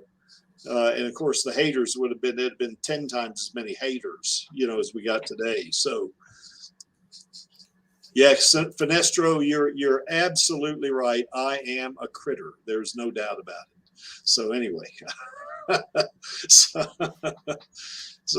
but yeah, I think in that regard, I think they made the right decision. But you know, I just think circumstances got Alita. You know, the whole merger thing and all that was just a coincidence, because if Fox was still in business, we would have a sequel right now. There would be an Alita sequel, because what Fox would have done was they would have done a better job marketing Alita, you know. They just seem to take more chances. I don't know much about them, but just from the very little that I do know, they just seem to take more chances on films. Well, they don't play it. I don't say they don't play it safe. I mean, you know, of course, none of us on the stream here know exactly, you know, what it means to be a movie executive, I guess. But, you know, my thought is probably shit. Yeah, a lot of pressure. Yeah. That's probably why they play it safe. But at the same time, that's just the culture of the corporation, you know. Well, they got to think of the shareholders and all that stuff. And if they don't make money, then the shareholders get upset. And, you know, it's a business. Yeah. You know, yeah. I mean, they got to worry about that shit, you know. But listen, I don't feel bad for them, though. It's probably a shitty job with a lot of pressure, but I don't feel bad for them. That's the culture of the corporation that y'all made. So fucking live with it. You know what I mean? I mean, honestly, you could have a different culture that, you know, fostered creativity and things like that, instead of just the same old regurgitated, but whatever. Regurgitating or rebooting or something, whatever they do. Yeah, I mean, take chances. You know, I mean, listen, you've got your safe franchises. You got your $1 billion cartoon Disney you can remake into a live action. You got decades and decades of fucking Marvel you can just milk until its udders are absolutely ran out of milk. You know what I mean? You can do all that, and then at the same time on the side, do your foster creativity. You know what I mean? Build up your young directors and your young writers. You know what I mean? And try to introduce new properties. You know, I mean, you've got untapped audiences there. You know, I'm not a movie person, not because I think movies are bad or something like that, just because I don't often see things that I personally enjoy. You know what I mean? Yeah. But I'm one of the untapped audience. You know, I know there are a lot of people like that, you know, that would rather play video games or watch anime and read manga, you know what I mean? Or rather do anything else except watch the Avengers for the 100th time, which if you like Avengers, it's fine. My wife loves that stuff. I'm not saying that's bad. I'm just saying that there's untapped audience, and Disney could use their billions. You know, I don't mind. Listen, I'm not one of those people that hate on rich people, you know, do your thing. But if you're going to buy every movie studio and hire every director and contract them and shit like that, at least put some of that money to fostering creativity, you know, and make the Alita sequel, please. God damn it. To add to that, Dan, I think you're spot on the money there, because it just seems like Disney's looking back and staying safe, rebooting everything in live action, and then 10 years down the track they'll be doing all the live actions back into cartoons again, and you know, just it's fucking rabbit wheel or rat wheel, you know, just going around in circles with no new stuff, no creativity, it's like no chances. Isn't it? It's like putting the whole mechanism of creation of entertainment into a box with cotton wool and just leaving it there. You know, there's no chances. There's no nothing. You've got to take a certain amount of chances, and I think that they take every movie or every franchise that they've got as an individual thing and look at, is it making money? Is it not making money? Rah, rah, rah. What they should be doing is looking at it holistically and saying, okay, we've got these core ones that we know will make money, and that will, you know, push the bank account up. And then we do a few that we're not sure about, but you take a chance on, because we've got to find new stuff. This core stuff won't last forever because people will get sick of it, like we are. So, you know, it's like Dan said, you've got stuff that you know will make money, and that's fine. And then you go out on a limb with a few things and take a few chances. That's called diversification. Yeah. You know, You my learned that in economics at high school. And like I said before, like I don't have a problem with Disney doing what Disney does and staying safe. That's Disney's thing. The problem is when you go buy up and contract everything, and you suck air out of the fucking the film space. You know what I mean? Like I said with The Empty Man, they sucked air away from that movie by buying out 20th Century Fox and everyone involved with it. That's why they only marketed it for a fucking week on a YouTube channel that no one saw. You know what I mean? Like. And the movie was completely made. And once the Disney merger happened, they cut the movie to shit. They cut like an hour out of the fucking movie. You know what I mean? Like, that's the kind of shit that I'm talking about. It's like, have your money, do your thing, play it safe. But if you're going to do that, don't buy up everything or have a part of your company that's dedicated to creating new stuff. Just do something, leave some diversity. But what you're talking about there is a whole nother thing. That's studio executive interference. These people are executives. They run companies. They don't make fucking movies. And when they try to make fucking movies, it's like James Cameron trying to run Disney. He couldn't do it. He wouldn't know enough about it. But these executives think because they run a corporation that they know about entertainment, and they fucking don't. Well, see, they need to pull their dicks out of their heads and fucking leave it to the creatives to make the fucking movies. Well, what I meant was the fact that those executives were not executives over The Empty Man until the merger. The film was made and created under one set of executives, and then the merger happened with 20th Century and Disney, and then those new executives were like, "Oh, cut it to shit." You know what I mean? So there was executive meddling, but it was executive meddling because Disney is sucking all the oxygen out of the room from all the other film studios, contracting writers, saying, "Oh, okay, you're going to work on my next Avengers film." And when you're working on the next Avengers film, you're not working on that passion project that you were going to make. You know what I mean? Or you're not helping this writer get his project off the ground or something like that. They're sucking up all the energy. And a lot of filmmakers, from what I've heard, they'll go and make these Disney Avengers Marvel movies so they can get clout to make their next movie, which is fine. But while they're doing that, that movie's not being made. You know what I mean? So we're not getting new stuff. So like I said, my issue is I understand executive meddling, all that stuff happening. It's just that when you buy all the talent, there's no more talent to make anything else. And last week, go ahead. Yeah, last week Mike Reyes, was on. He believes that when Marvel Phase 4 hits is when we're really going to get the fatigue, the superhero fatigue is going to increase dramatically. And that's just his opinion, but I mean, you're right. How many Marvel movies have we seen? I mean, 20 something. Yeah. Yep. I mean, I like Marvel movies too, I do, but a little variety would be nice, I think. Not just always seeing Captain America and Iron Man and all, which I love those characters, but it'd be nice to see something else too, Yeah. And well, there's a YouTuber out there. I'm not going to say his name because he's controversial, and he's kind of an ass to me on Twitter anyway. But whatchamacallit, he's saying that superhero fatigue is already set in, and he has this 10-minute video essay about why he thinks that superheroes we've moved away from that phase. Just like the way the spaghetti western went, where it slowly tapered off over like a decade or so. This is where we're at with the superhero films, what's the next thing they're going to milk? That's, you know what I mean? It's not even necessarily about superhero films. It's just about their process of harping on the same thing until they milk it dry. You know what I mean? The next thing could be sci-fi, like fucking Star Wars or something. You know what I mean? It doesn't matter what the next thing is, whether it's sci-fi, more Westerns, again, war movies. It's just the fact that we're going to end up seeing the same thing, a thing of that only for the next, And they did this. I mean, like, I'm a horror fan, right? And I watch a lot of lower budget horror films. Not super low budget, but more the indie stuff. Yeah. And in the 2000s, we got a lot of shit horror movies. You know what I mean? That was the thing for a while, shitty horror movies. And it basically, in my opinion, some people say it revitalized the horror industry. I think it killed it because people don't respect horror anymore. You know what I mean? Like, you had the Evil Dead remake come out in 2013, and a lot of people think, oh, this is just a remake. Oh, it's probably shitty. No, it's actually very fucking good. But because of the way that the film studios treated horror in the 2000s, people think that, oh, this is a shitty horror remake. Probably no one cares about it. Somebody told me, or not somebody, my brother told me that they've already, I think he read something that they're going to press on with a Captain America 4. Now it won't be Chris Evans, it'll be Anthony Mackie, but it's I like him too.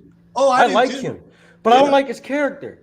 I don't Yeah. know why I don't know what it is. I like Anthony Mackie. Like I'll watch anything with him in it. You know what I mean? But like it's just something about his character. It's just so. Well, he's I not guess going the to be. polite word is milquetoast to me. Yeah, I don't know he's what- not going to be the Falcon in Captain America 4. He's going to be Captain America. So we're gonna have double milquetoast Captain America because to me Captain America's already milquetoast. So I don't know how well this movie's gonna do, but I don't know. I'm not the target audience. Yeah. Now, I'll probably watch it. I mean, I don't know if I'll go to the movies to watch it, or the theater rather, but I'll probably end up watching it on stream or something. But if Alita 2 was to come out, I'd go to the theater to see that. I'd definitely go to the theater to see Really? it. You Yeah. sure about that, man? Yes, I am, boy. Because I tell you what, that is my biggest regret about Alita right now is I didn't see it in the theater.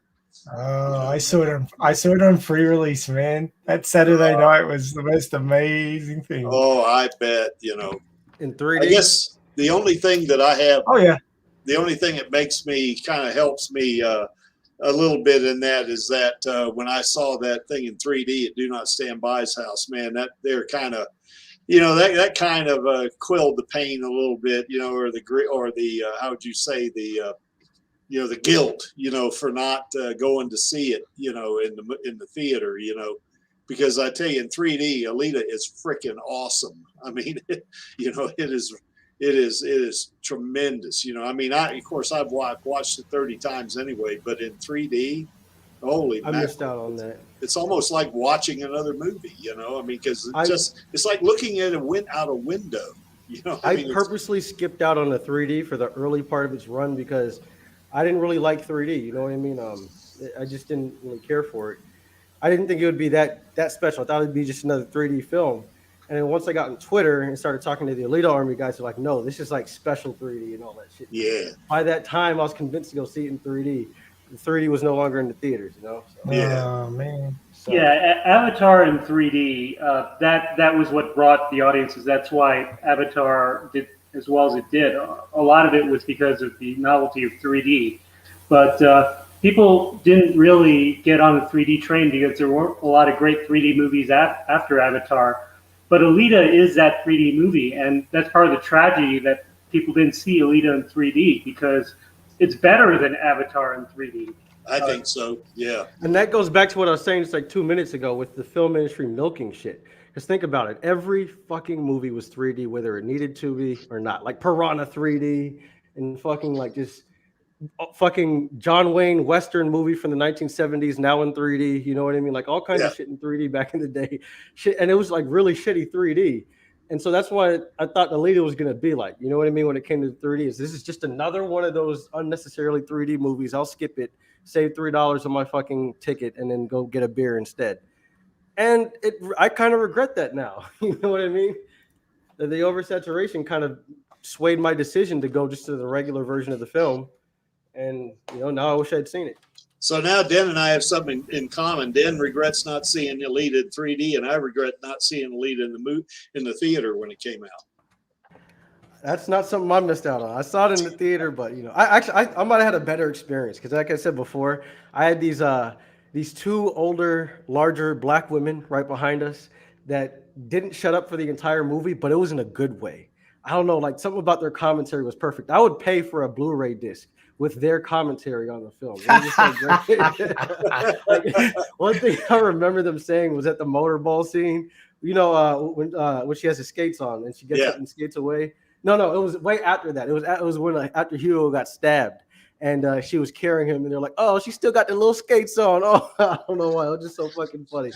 The little skates. Yeah. She still got the little skates on. Look at her. I don't know why. I just thought it was great. That sounds like Mystery Science Theater 3000, where they have those guys talking commentary over the movie, but they're making fun of the movie. It'd be great to have a version where they're actually in awe of a great movie. So Mystery Science Theater, but for a good movie.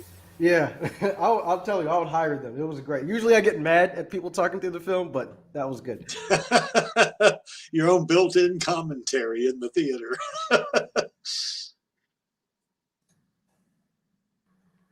So anyway, I guess that's all I got. I guess probably should have picked 2 movies because to compare Alita to. I mean, I do have a couple other things we can talk about here already on slides. But anybody see anything? Is there anything about Alita and Robocop that we might have missed? I mean.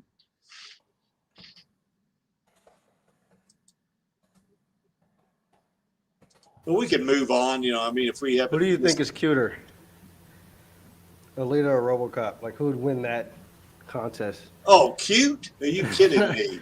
Who would you rather wake up absolutely hungover and have them in your window? Well, if Alita's friendly, I'd rather have her in the window. If she's mad at me, not RoboCop. You sure? Yeah, because if Alita's mad at you, man, you're done.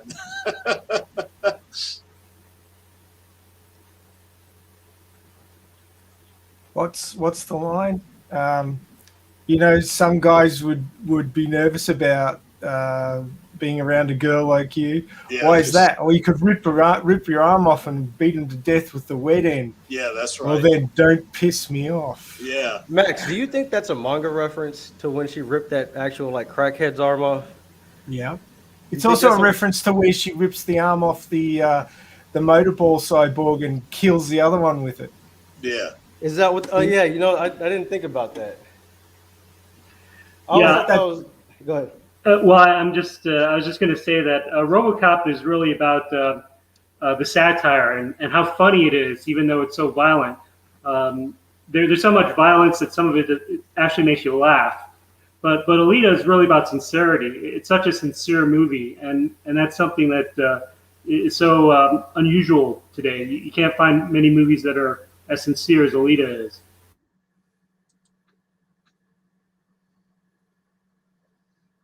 Yeah, Alita, if she's mad at you, buckle up. Whereas Robocop, he has such a strong sense of duty, that he probably wouldn't rip your arm off and beat you with a wet end, because he's a cop, so. Mm-hmm.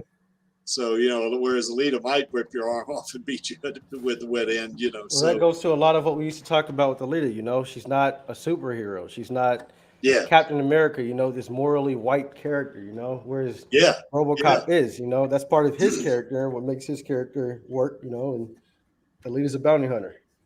Yeah, we talked about that a little bit last week, if she was to fight a Jedi, and that they initially perceived each other as enemies, they may start fighting each other, but a Jedi master would, even though, she does have her moments and she's morally gray in some areas, they would sense in her an overall goodness, I think. I mean, she's not pure lily white or whatever, you want to think of it as that. But I think she has a good heart, generally speaking, and I think a Jedi Master would definitely sense that in her, so they probably wouldn't fight, I don't know, anyway, man. They wouldn't even let Anakin look at women. You know what I mean?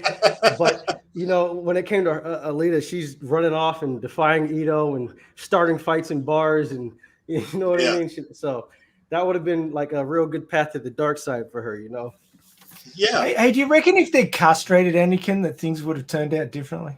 They probably should have, They should have given him. Well, that's what happened to him, basically. Anyway, when he became Darth Vader. Yeah, that's right. His nuts merge off. Yeah, it not just that, his legs and everything else below that, below the waistline, so. Yeah, if they had done that, though, Dan, that there wouldn't be any Luke Skywalker because Anakin, is Luke's and Leia's father. Well, it might have ended the fact that one fucking family was just like drama bitches for the entire galaxy. Yeah, that's right. Yeah, that's that one meme that you put up, I guess, the story of one family's way to screw up the entire galaxy. Yeah. Yeah, that's kind of funny, Even worse than the Kardashians. Yes.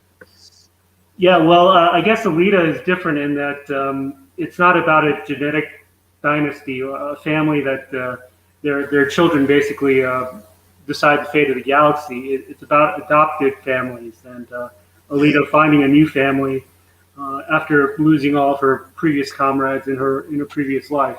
Yeah. Well, she does call Ito father in the movie.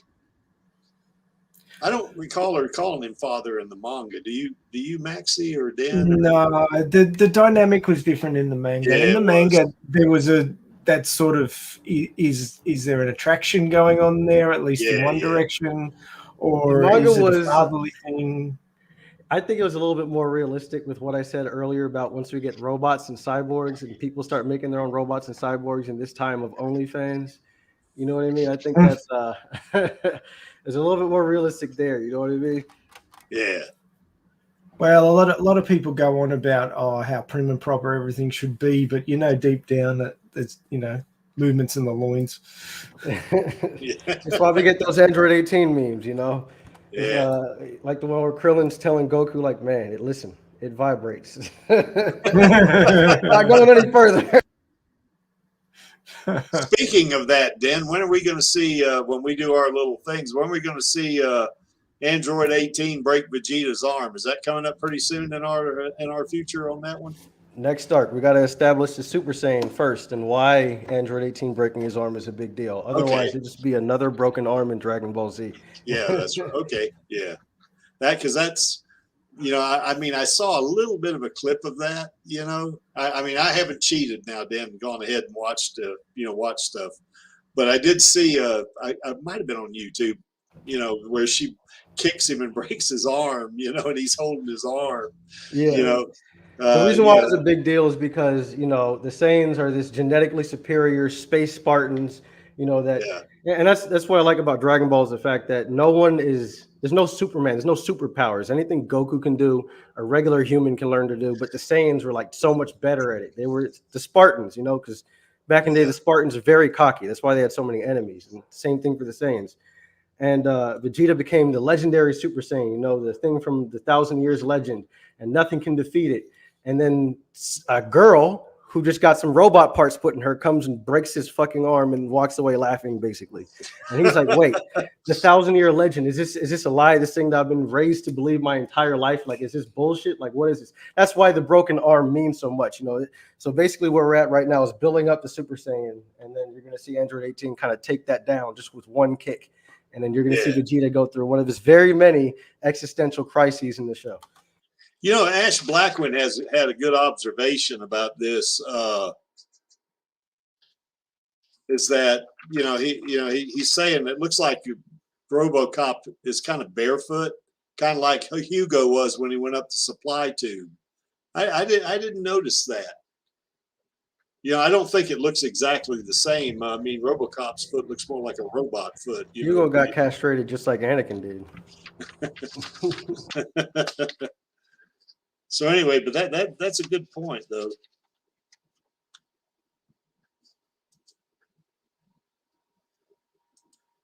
All right, guys. Well, I can't think of anything else about Alita and Robocop.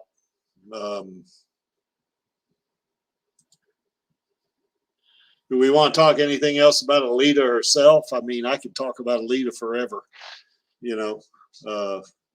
I certainly like those first 3 bullets, or actually I like all those bullets, but particularly her strength. That's something that, as a matter of fact, I'm doing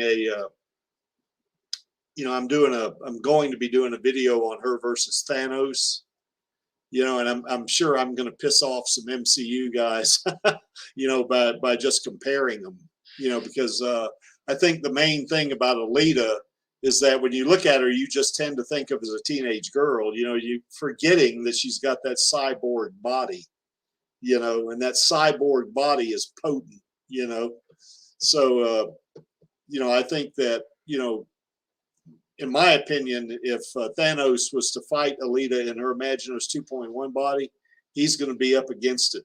I think it's going to be real. It's going to be a real interesting fight. I don't think he'd necessarily lose every time, but I think it'd be a lot more even than people think it would be, as opposed to just a teenage girl fighting the Mad Titan, So So, Dan, what do you think?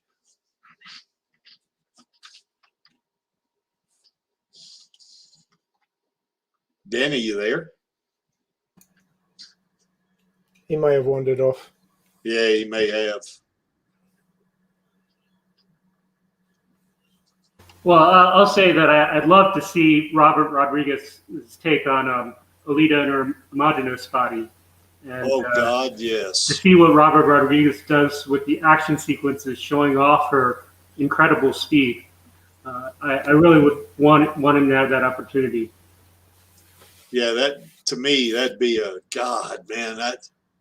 I'd watch I that wanna movie. see- Go ahead. I want to see Robert Rodriguez's take on Zerkapan. I think that could Oh, be God, awesome. yes. That's what I'm hanging out for, and that should be in the next one. Yeah, that's right. That'd be in the sequel, wouldn't it? Yeah. Yeah, I wonder how he would do that. I mean, I wonder if he would make Zapan look like a big monster that tears up half of Iron City. I think Rodriguez would. He likes pitting small protagonists up against, larger than life cartoon shit, Yeah, I think it's going to be knockdown, drag out, fucking people being thrown through walls shit kind of thing. We will see her cut herself in half. I can guarantee you that. If the fight is there, he's going to leave that in. Yeah. Yes. Yeah, Rodriguez is perfect for this, isn't he? Because, I mean, I guess you guys all saw Sin City, right? Boy, that was dark, that thing. That's the way I'd like to see Alita in the next movie, I saw that, and I saw Dusk Till Dawn. Actually, after Alita, I showed my wife Dusk Till Dawn. I was like, yeah, this is the same guy. You never saw this? You're Spanish. This movie's in your blood. Yeah, Dusk he Till did that Dawn with was Quentin great. Tarantino, didn't he? They, was he like an assistant director or something, Robert Rodriguez, when that came out? Yeah, it was a Rodriguez film, and Tarantino helped either like assistant writing or co-directing, something like that. I don't know. Okay, yeah. So what actually happened was it was a split duty. So Tarantino directed the first half up until they got to the titty twister, and then Rodriguez took over and did the vampire half, and it was almost like two movies mashed together. Yeah, it was.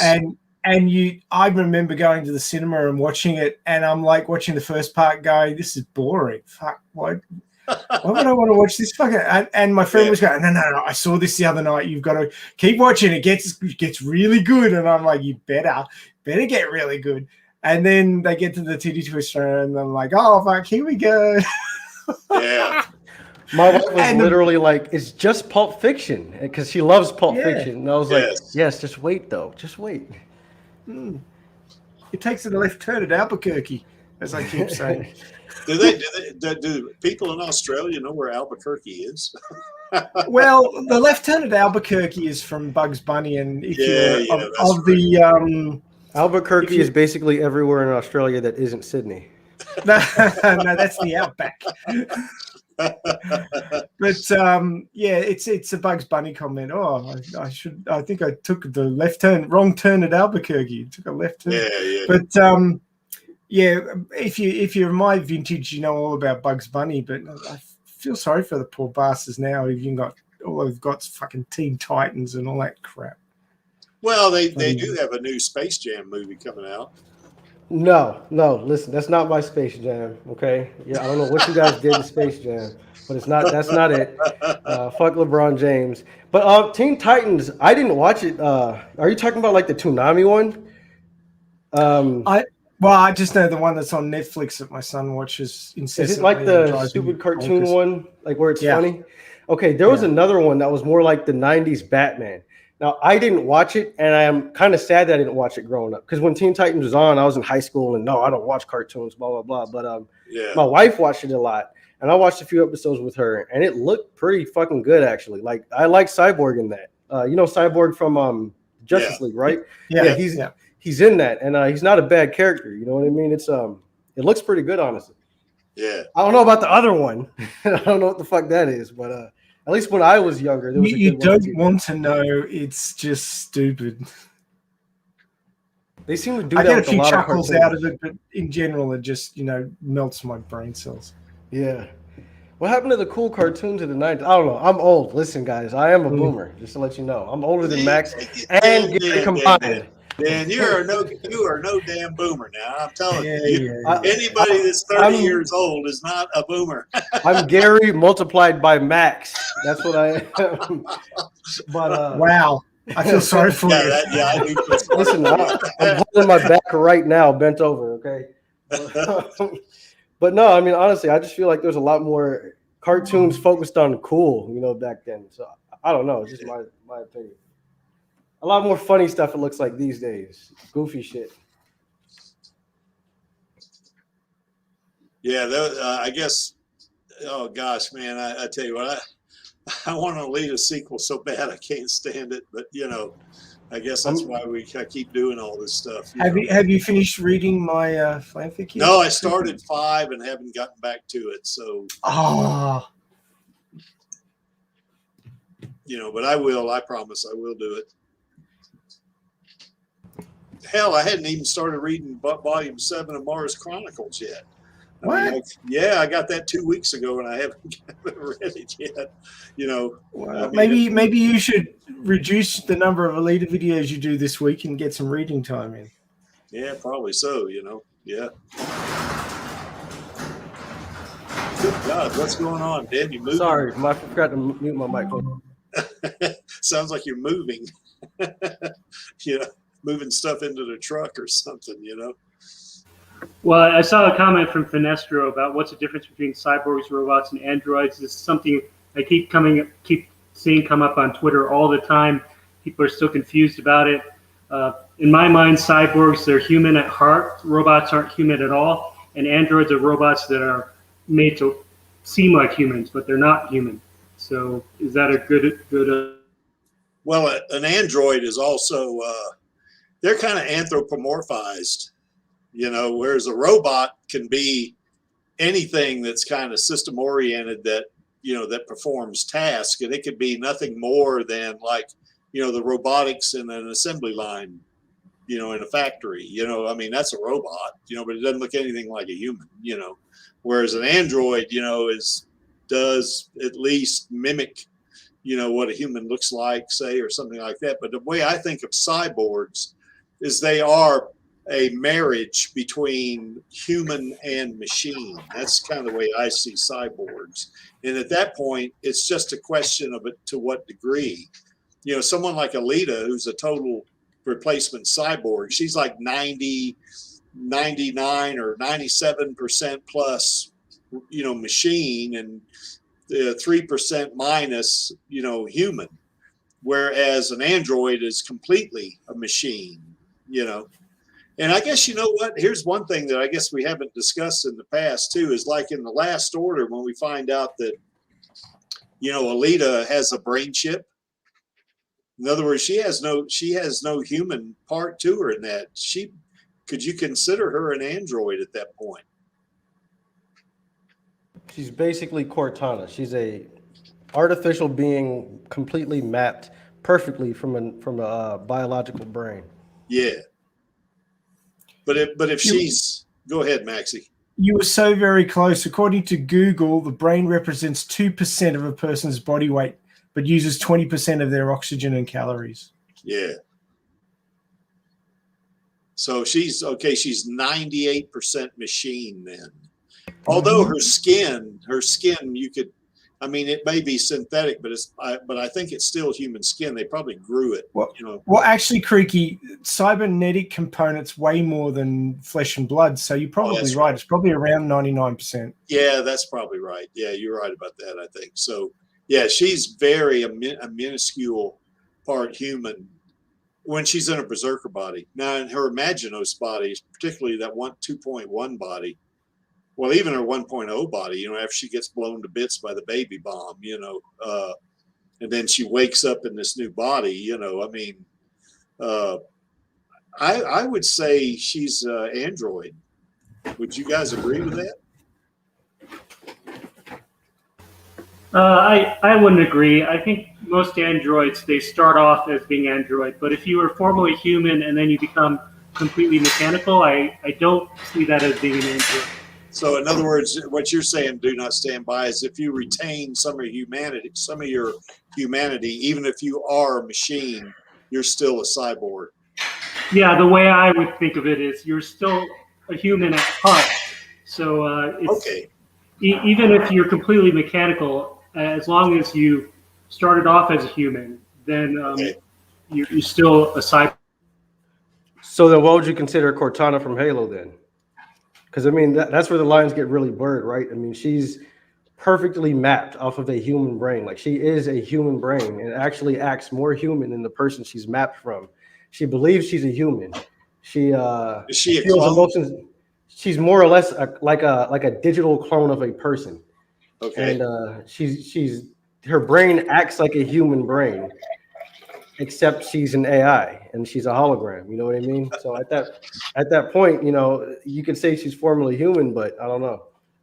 Yeah, actually, Brain chip is like kind of the same thing with Cortana is. It's a perfect clone, but digitally of a human brain.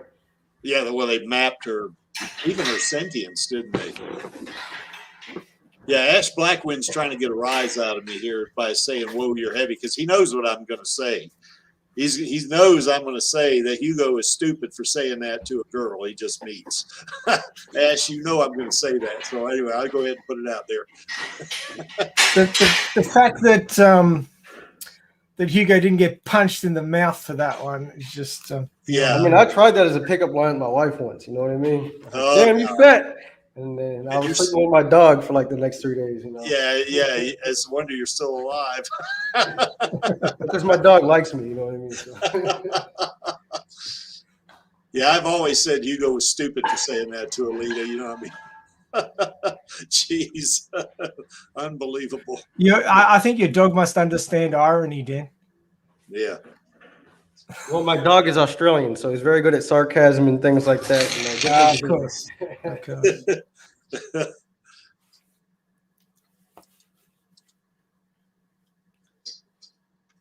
What are some of our favorite Alita scenes? All of those are pretty good. Like I tell people, my favorite scene in the movie is from when you see 20th Century Fox to when it says Alita Battle Angel at the end. It's so hard to pick. Yeah, it is. Yeah, it's one of those few movies I can watch it from beginning to end over and over again. Every other movie I can only watch a couple of scenes, and the other stuff is filler, and I just skip it. But Alita, I watch it from beginning to end every time. Yes, I do too. Yeah, once I start watching it, I can't get up and leave it. You know, and if I'm watching something, I know I got to be somewhere like 2.5 hours, and I'm tempted to watch Alita, but I know I might get called away and I can't watch it. I won't watch it. Then I'll wait till I get back because I got to watch it. I got to watch it completely from start to finish. Yeah, because I don't believe I've ever watched Alita where I stopped it and then came back an hour later and watched it or something like that. You know, I've never done that. I've always watched it continuously. I guess the first scene that was most memorable for me, other than that "Fuck Your Mercy" scene, which was the scene that Creek fell in love with Alita as a character, was that first scene, the waking up, I guess, is when she opens her eyes and I saw those anime eyes. You know, I went, holy crap, that's pretty. That was kind of my reaction to that, you know, because I wasn't expecting it. You know, I just thought, you know, this is going to be like a teenage girl or whatever, and she's been rescued and stuff like this, you know, and I wasn't expecting her eyes to be huge like that. And that I guess that freaked out some people, but it didn't me. I mean, I really liked it. I thought, you know, wow, that is really super pretty, you know. So Ash Blackwind, does Alita weigh 300 pounds just her core alone? I don't think so, because I don't believe I don't believe Ito could have picked her up, you know, like he did in the scrapyard. And if her core alone was 300 pounds, I don't think Hugo could have helped her up because he's a wimp. So, you know, I think in her entire body, core and, you know, the body is probably 300 pounds, because that would mean that probably Ito, when he was carrying that body up the stairs, that body was probably maybe if you split it in half, maybe 150 pounds. Figure four's max deadlift is about 350, 400 pounds. You know what I mean? He doesn't really focus on that. He's a martial artist. Who's this? He's such figure four. Oh, yeah. It's about 350, 400 pounds because he's a martial artist. He doesn't really focus on the deadlift too much. Yeah. But he is such a giga chad that he can completely clean and press Alita. Yeah. Over 1,000 pounds, doesn't matter, and carry her across the desert after winning a fight. That's how much of a chad he is compared to Virgin Hugo, who couldn't even pick her up off the ground. Can't even help her off the couch if he wanted to. Yeah. You mean figure four can only well, now he's a fictitious character. I'm literally making shit up. Oh, okay, because I was about to say if he can only, I'm saying that he can only press a certain amount, but when it comes to Alita, it's unlimited. You know what I mean? Because he's I see. Because he has a little extra going for her, right? Yeah, I got you. But if he can only deadlift 350 pounds, I'm as strong as figure four. I mean, in that regard, anyway. Martial artists generally don't tend to focus on lifting as much. It's more supplemental. You know, we have to be fast. Not our power comes from speed, not pushing. Well, you know what I used to do, Dan, when I was practicing martial arts, is I would have like those weights you put on your feet and on your hands, and I when I did lift weights, it was lightweight, with a lot of reps, we tend to not do a lot of that because a lot of that's really stressful on your joints, and we need those. So it's just that there's more pushing and pulling going on with weights. I guess with figure four, he's kind of a grappler, so I guess he kind of works out for him. That's probably why he can deadlift like 350, 400 pounds. I'd say, looking at his arms and how skinny his legs are, I think that's a good estimate. But when it comes to Alita, he could probably carry her up a cliff if he needed to. Well, he did carry her across the desert, didn't he? Yeah, you know what I mean. He could way outdo what he. Yeah, look, if you go into the manga, Kishiro talks about her skull being made of carbon nanotube composite, right? Yeah. Which is harder than steel. But I suspect it's a lot lighter than steel. Yeah. So I would suspect that at least the Martian components aren't that heavy. I don't think that her core would be 300 pounds. Yeah, I think it would be a lot less, because the way Ido picks her up and waves her around in the air, laughing, would suggest that either he's like a mega chad or she's not that heavy. So, well, even in the movie, he kind of picks her up and holds her out with his arms. The arms are straight. Yep. I mean, if that weighed 300 pounds, he wouldn't be able to do that. No, that's right. So yeah. And I think too, when he carried her body or his deceased daughter's body up those stairs, if that thing weighed, I even have my doubts whether he could carry 150 pounds up those stairs, but he might can, that would be the limit though, I think. So I could see the case where maybe both of them put together, or maybe 300 pounds, maybe. She certainly weighs more than a girl. Yes. A flesh and blood girl. Yeah. But I don't think she weighs ridiculously large amounts. Yeah, I think Dizzy one time said that he thought maybe she weighed 800 pounds because he had read it somewhere, but I don't see that myself. No, I think that's wrong. Look, you notice Shirin, while she's talking about the damage to Gruishka with Vector, she's saying, how can such a small body create such force? Yeah. Well, one way to do it would be if the small body weighed a lot, but it doesn't. Yeah, I don't think. If it did, then she wouldn't be asking that question. So. Well, she does it. She damaged Gariska with technique. Is what she did. Yeah. So a scene that I would say is her practicing in the mirror, her practicing martial arts in the mirror. Because that really speaks to her as a character, that she makes up for her lack of size by her amazing technique. Yeah. Dan brought this up in a stream that, how when you're practicing martial arts like she was doing in the mirror, it's all formal.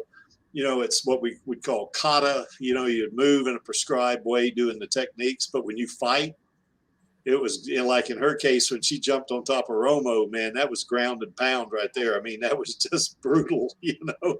And when she cleaved off Gruishka's arm, you know, yeah, that was a technique called the axe kick, but you know, yeah, that was brutal, you know. So, yeah, she seems to have that ability to be able to do, you know, just she has that. You can see that formal training, but she is definitely adaptive to where she can apply those techniques in such a way that's really fluid, and she can match her movements to what her opponents are doing. So.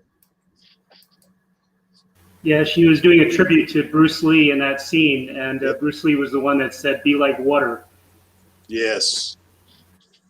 Yeah, that chain punch particularly, that's a Bruce Lee style type thing, you know.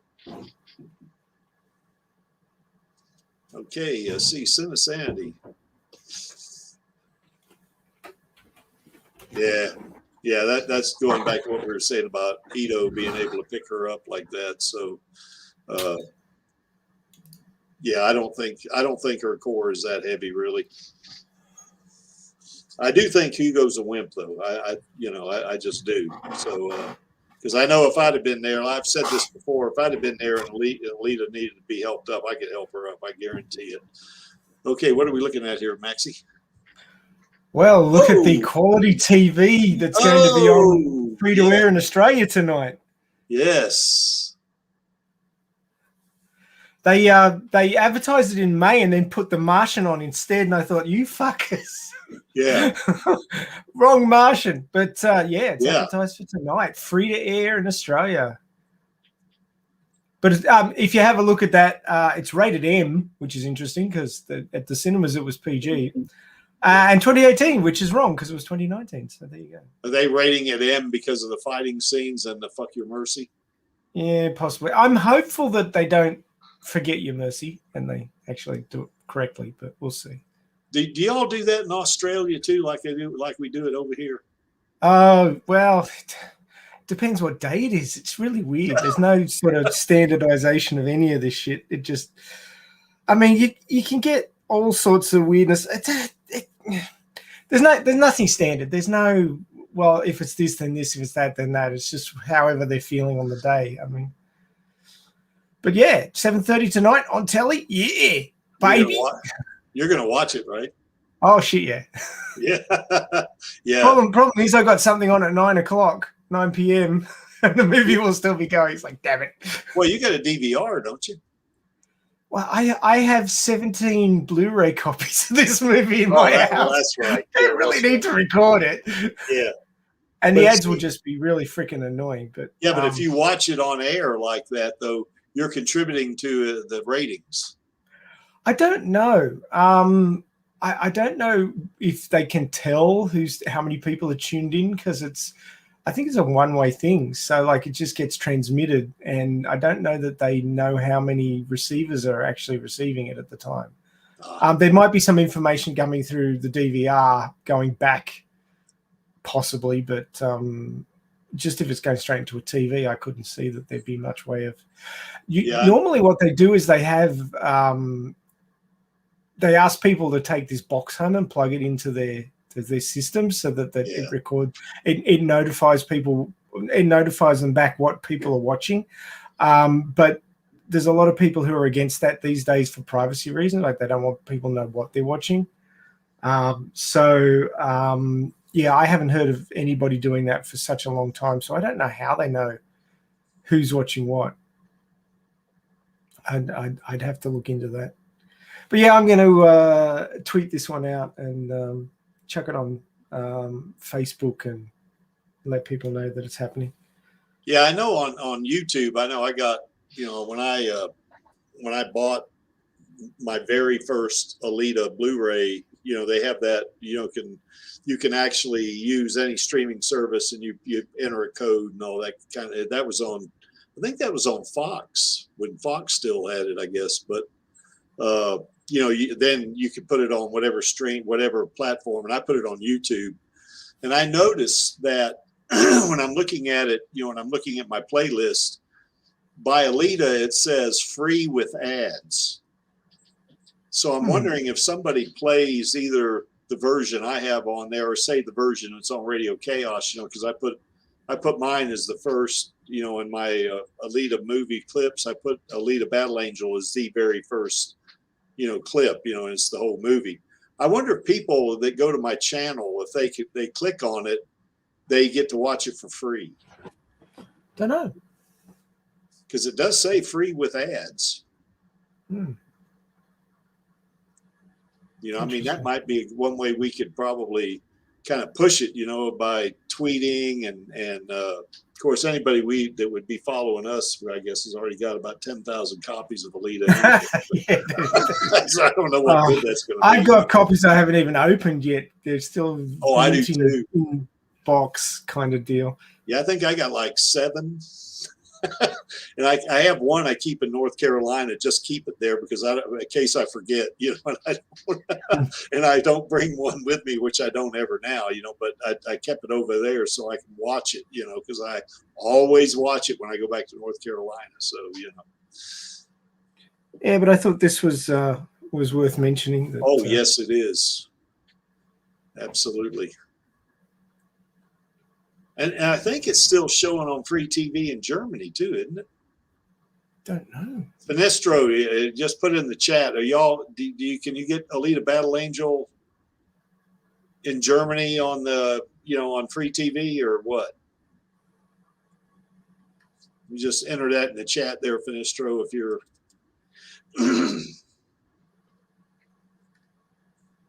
Action. Yes. Cyberpunk. Come on. Yeah, really. Jesus. You people stupid. Well, it's coming on 2 nights in a row, looks like there. Oh, it's simultaneous. Yeah, on 2 different channels. One's standard definition, one's high definition. Yeah. So. Oh, Finestro lives in Switzerland. That's right. I forgot. Oh, well. So. Yeah, regarding that's my bit of news.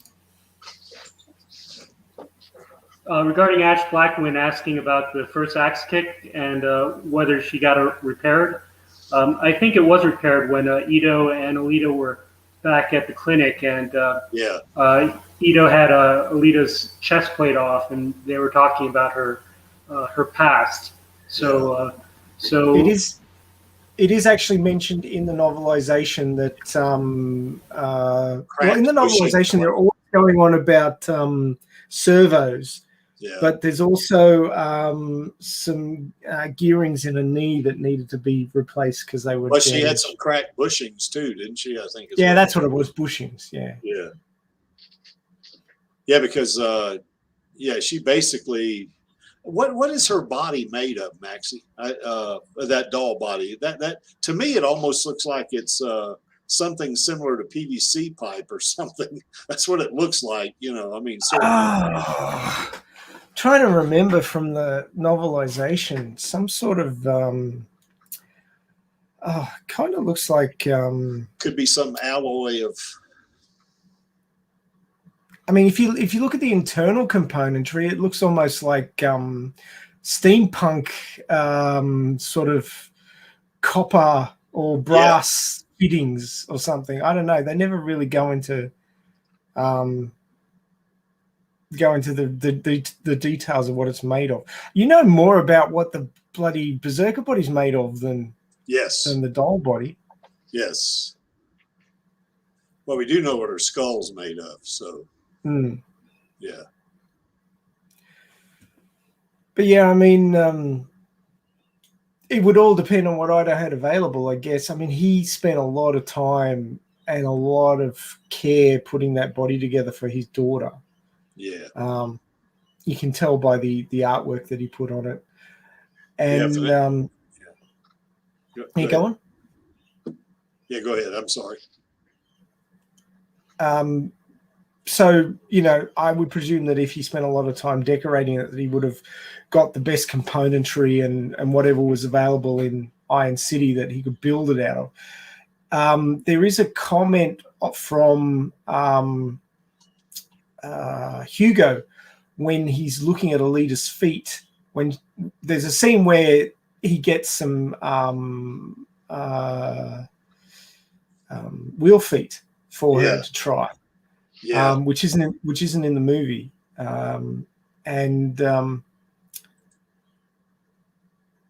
He disconnects her doll body feet and puts the wheel feet on, and he's looking at the doll body feet, thinking how exquisite the craftsmanship is of these cybernetic feet, and the fact that everybody knows that there's only one person in the city that can do this, and that's Ido, and therefore nobody would attempt to sell it or buy it because it could be traced straight back to the theft of them.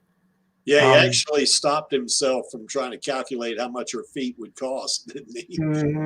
Because basically you can't sell them. Yeah. You'd be done. And you'd have a rocket hammer in the side of your head pretty quickly. That's right. Yeah. Okay, guys, I can't think of anything else. We've been going on for 2 hours here. Anybody got any more thoughts about maybe Alita as a character, your favorite scenes? And I think all of us agree that our favorite scene is 2 hours, 1 minute, and 59 seconds long.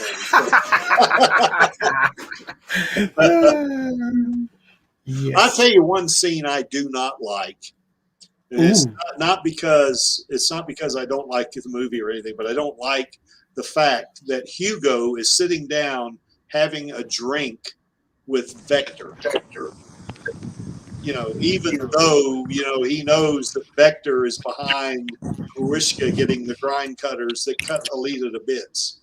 That scene I don't like. I mean, you know, I'd like, you know, if he was a real person, I'd want to get my hands around his neck and beat him, you know. That's what I'd like to do, you know. Yeah, Hugo's character is really he's quite underhanded. Like, yeah, this was brought up recently in I think it was that that young woman who was watching it for the first time and doing a reaction video.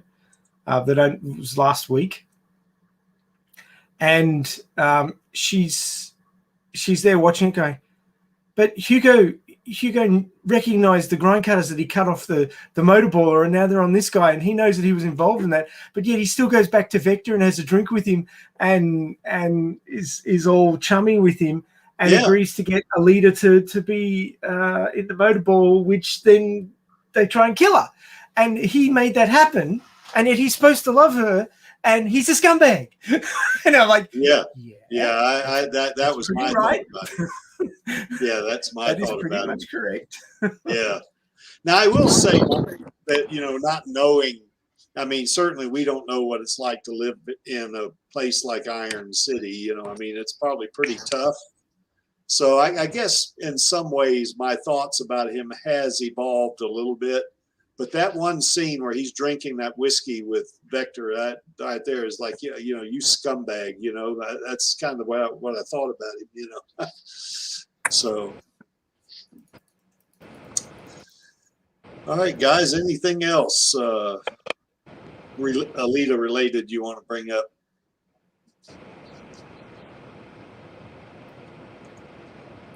Well, there's our lady right there, Rosa.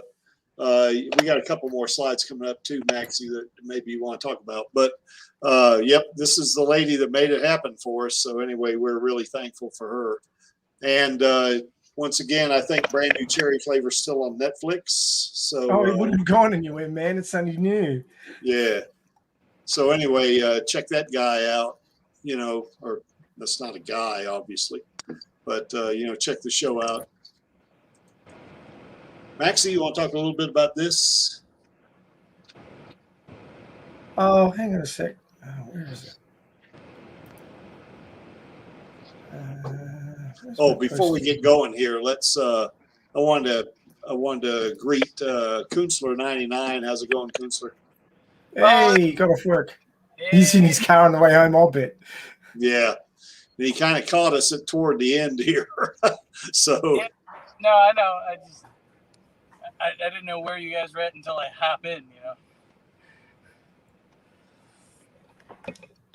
And I think we lost Den for a little bit too. You back, Den? Yeah. Okay. Oh, hey, Dan, how's it going? How's it going, man? Just a power outage. And kind of what I was, a power outage. Wow.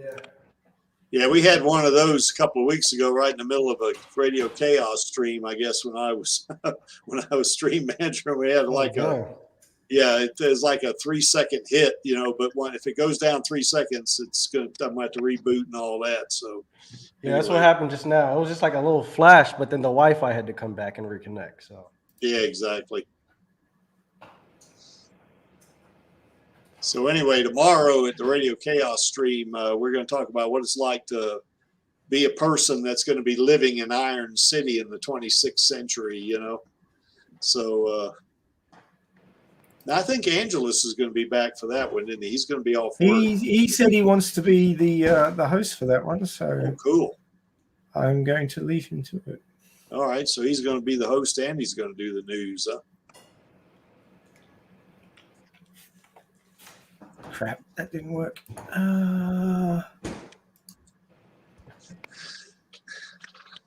What you looking for, Maxie? Oh, I'm just trying to get this to display without all the bars and shit around it, but it's not going to do it. So let's do this instead.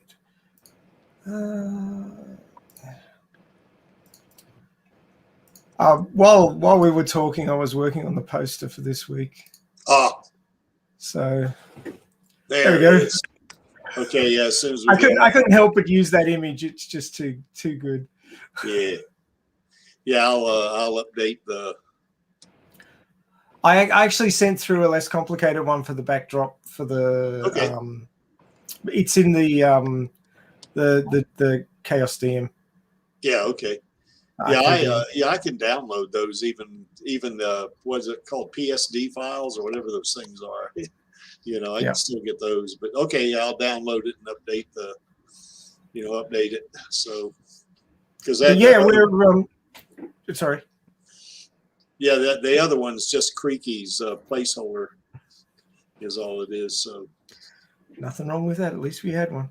So, our discussion topic for tomorrow will be what's it like for an average citizen of Iron City in 2563. So obviously there's more than one Iron City. There's Iron City, then there's the scrapyard. So the scrapyard's in the manga and Iron City's in the movie. So we can compare and contrast those two, pulling information from obviously the movie, the manga, the novelizations, including the prequel novel, which gives you more of an insight into Iron City in the movie because it talks about everything pre-Alita. So you get much more of a feeling about what's going on. So admittedly, we won't be doing much talking about Alita, but we'll be talking about the water she ends up swimming in. At least you want to bet we don't talk about Alita, though. Chances are small. Chances are really small. If the creek is on there, we will be talking about Alita. So. It'll cycle back. But anyway, we can explore the considerations. I've got some notes already in the show notes about the sort of things we can talk about, including now. Do I have it? Yeah, I do. Including sort of things like location. Seasons, food, healthcare, entertainment, safety, corruption, all those sorts of things. And there's several communities in Iron City. Oh yeah, well we could have a look at the different boroughs as they call them. Which is a Latin term. Yeah.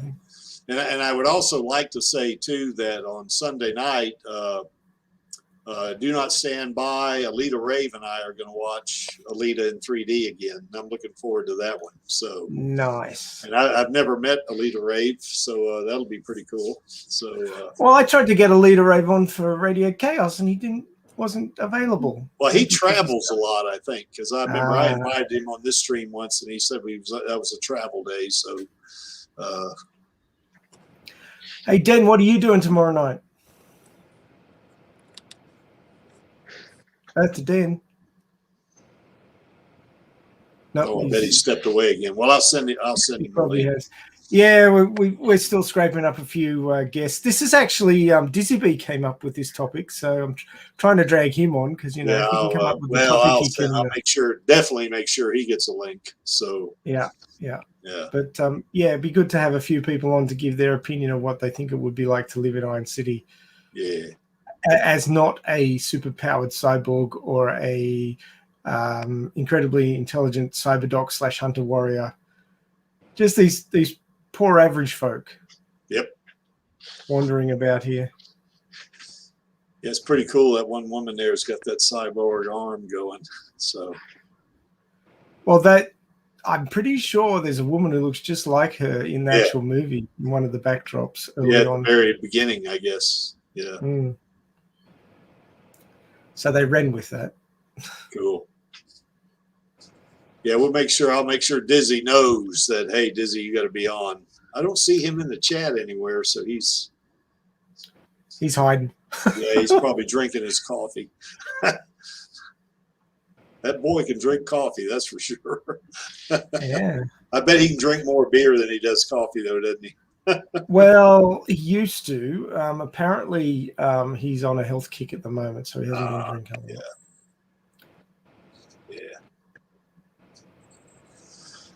Okay, guys, I guess that's pretty much it. Oh, just one other thing. We do have a bit of a list of topics coming up. We've got topics out for the next couple of months. So have a look at the sign-up sheet. It's underneath all of the Radio Chaos videos that we've got recorded there from the live streams. But go in and have a look at the link and see if you like the sound of any of those topics. Yeah. And if you're a regular listener to this stream, you obviously know that we are not organized like that. It's whatever Creaky and Angelus comes up with on the fly during the week before. That's what we do. So we don't have show notes either. So, it's catch as catch can on that one. So.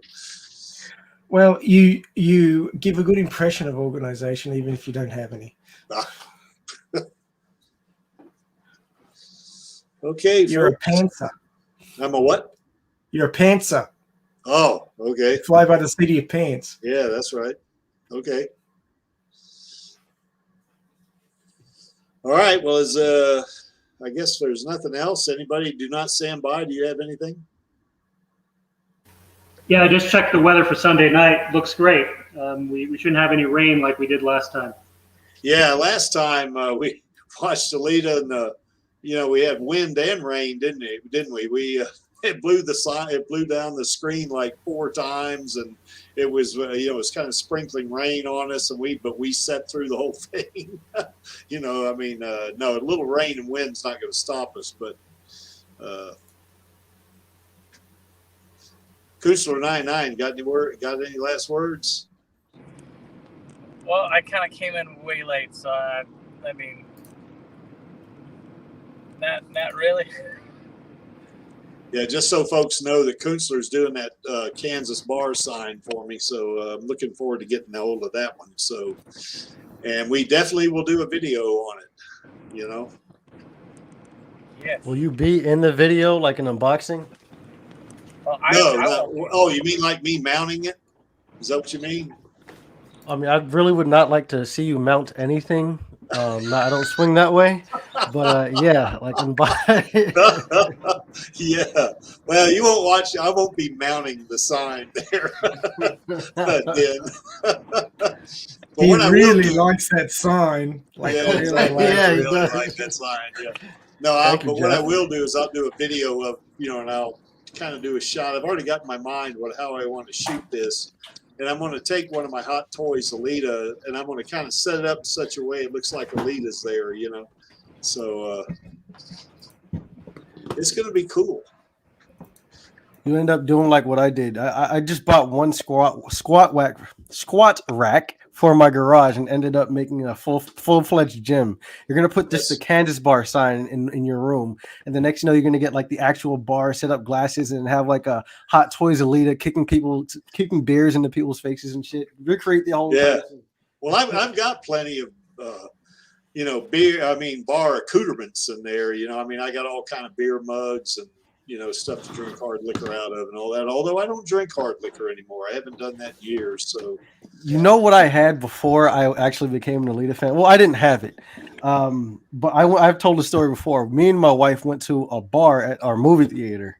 And it was back when Alita was still being advertised. And it was back before I wanted to see the film. And they actually we went and got some drinks at the bar. And they gave us these Alita Battle Angel bar napkins. Nice. And yeah, it started a whole conversation where I bet my wife that the movie is going to be bad. And the bartender, who was some cute 20-something-year-old girl, was all like, yeah, I really want to see that movie too, blah, blah, blah. And I bet I bet my wife and the bartender that the movie would be bad. I was wrong. But I wish I had kept those bar napkins, What did you lose? Nothing. We didn't actually bet anything. It was like a bet between me and my wife. You know what I mean? Like everything I own, she owns. But she was betting me that she can get me to like an anime property, and that was. You didn't like to have to give her a foot massage because you were so wrong or anything? I don't even remember. I really don't even remember. I was like 2019, so back in the day, before the world ended. Well, I got a chance to promote Alita here about 2 days ago. I was eating a breakfast or brunch, I guess it'd be more here, at one of the local places, and my brother and I would go to eat breakfast, and we were in there, and the waitress that was waiting on us, she's really short, real cute and all that stuff, but she's like, we were saying, well, how tall do you think she is? And I think he guessed 5'2", and I said, nah, she's 4'11", And he said, why do you think she's 4'11"? I said, because that's how tall Alita is. He said, oh, it's Alita again. I said, yeah. So anyway, she comes back over, and I asked her, I said, do you mind if we guess your height? She said, no, I don't have any problem with that. So anyway, he said 5'2", and she said, no. And I said, 4'11". She said, yes, that's right. And she said, how did you know I was 4'11"? I said, well, first of all, you are kind of petite, but also you're the same height as my favorite movie character. And she said, who was that? And then, of course, that was like turning on the switch. I said, well, Alita Battle Angel. And she said, what is that? So then I explained to her what it was. And she looked it up on her phone. And she said, oh, I got to see that. So excellent. I might have got us another viewer at least. 4'11". Hearts and minds one at a time. That's right. It's really crazy how like these anime characters are with their height. You know what I mean? Like in Japan, because it's Japan. I guess people are smaller in general. Not a racist, guys. But like Alita's 4'11", and Goku's supposed to be 5'8". You know what I mean? Like it's just God, crazy. he looks bigger than that to me. Yeah, because everyone else he's around is tiny. It's Japan. Okay. It's fucking Japan. Yeah, I would have guessed him as like 6'2" or something. 5'8" is what Toriyama says. Damn. But everyone else is small, So yeah. And Alita doesn't look necessarily 4'11", but everyone else is small. Well, I don't know if it works the same way. I tell you what, Ash, I am going to upload this to YouTube. Now, I'm not going to do like Den says. I'm not going to do where I'm mounting it up on the wall. I'm not going to do that. But what I will do is after I get it up there, I'm going to set the video up to where it looks like the Creek and Alita are drinking something, in the Kansas bar. That's what I'm going to do. So. Hey, Creaky, do you want to show the picture so far, or do you want to keep that for the end? Oh, I can show the picture. Let me go over here and get it. I got to go to. Let's see, where are you at? I'm trying to go to the.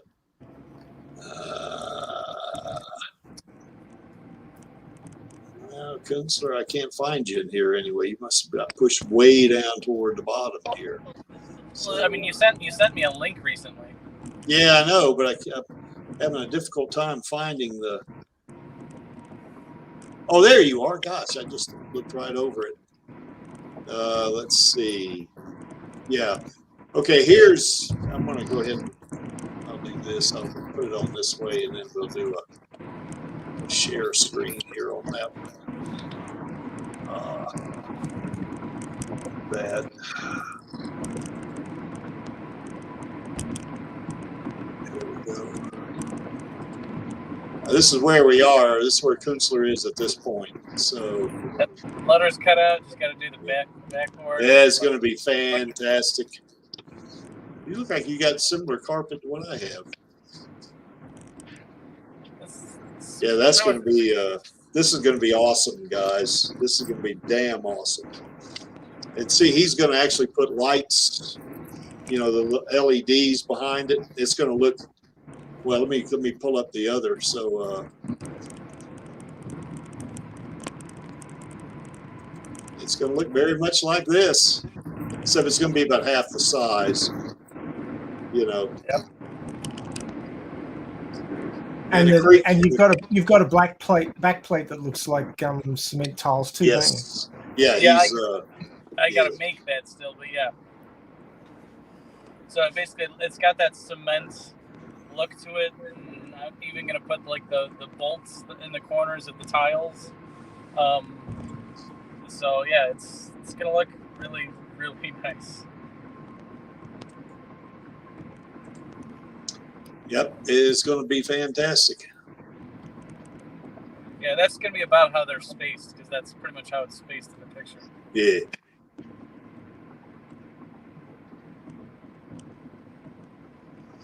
All right, guys. Well, anyway, I think that's pretty much it, I think. Any last thoughts?